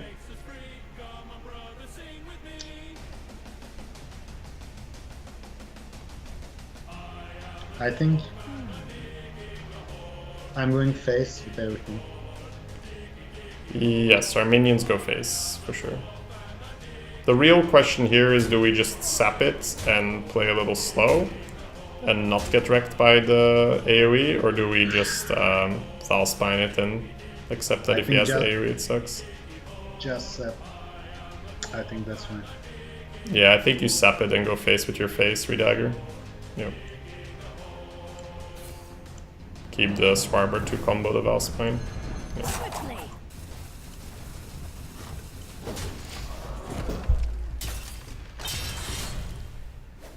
I'm not convinced that he didn't have Dragonfire there, so. And once again, like, if he doesn't have it, you kind of just win, so I don't see why we need to go super balls deep into Dragonfire here, these guys.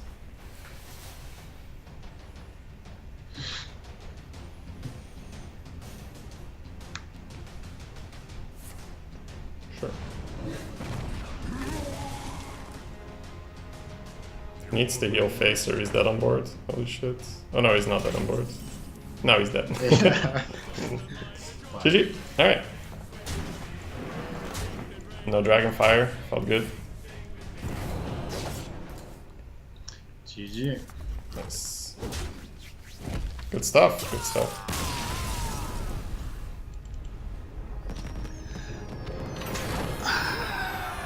You guys, would you like to see the Yep, decks? that would be nice. Let me turn this off. So you can just share the screen again, so we can have a look at what you're getting. That was nice. Can you Oh, see? you got a 12-2 ranked? Good shit, man. Just give me a moment. Yep, we're good. Nice.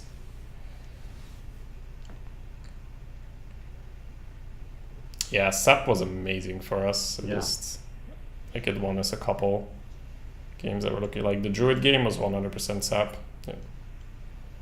This guy had a bad hand, I think so too. Good stuff.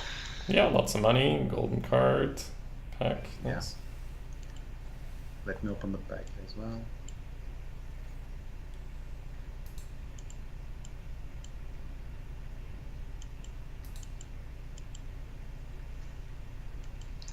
I think this was pretty average, like normal run. Yeah, So I'm very happy with it. like Thank the you. the deck was indeed not spectacular, but once again, this is something I also wrote in the meta report. Is I think it's so much more important that the whole formula of your deck and the structure makes sense rather than the individual card quality. So that's good stuff. All right, well, Imp, thanks for coming on, man. Had a good time. Thank you for having me. All right, Fine. man. You have a great rest of your day. I'll just highlight the session, right, so you can rewatch it on your own time. Sure. See you later. All right, dude. Have a good one. See ya.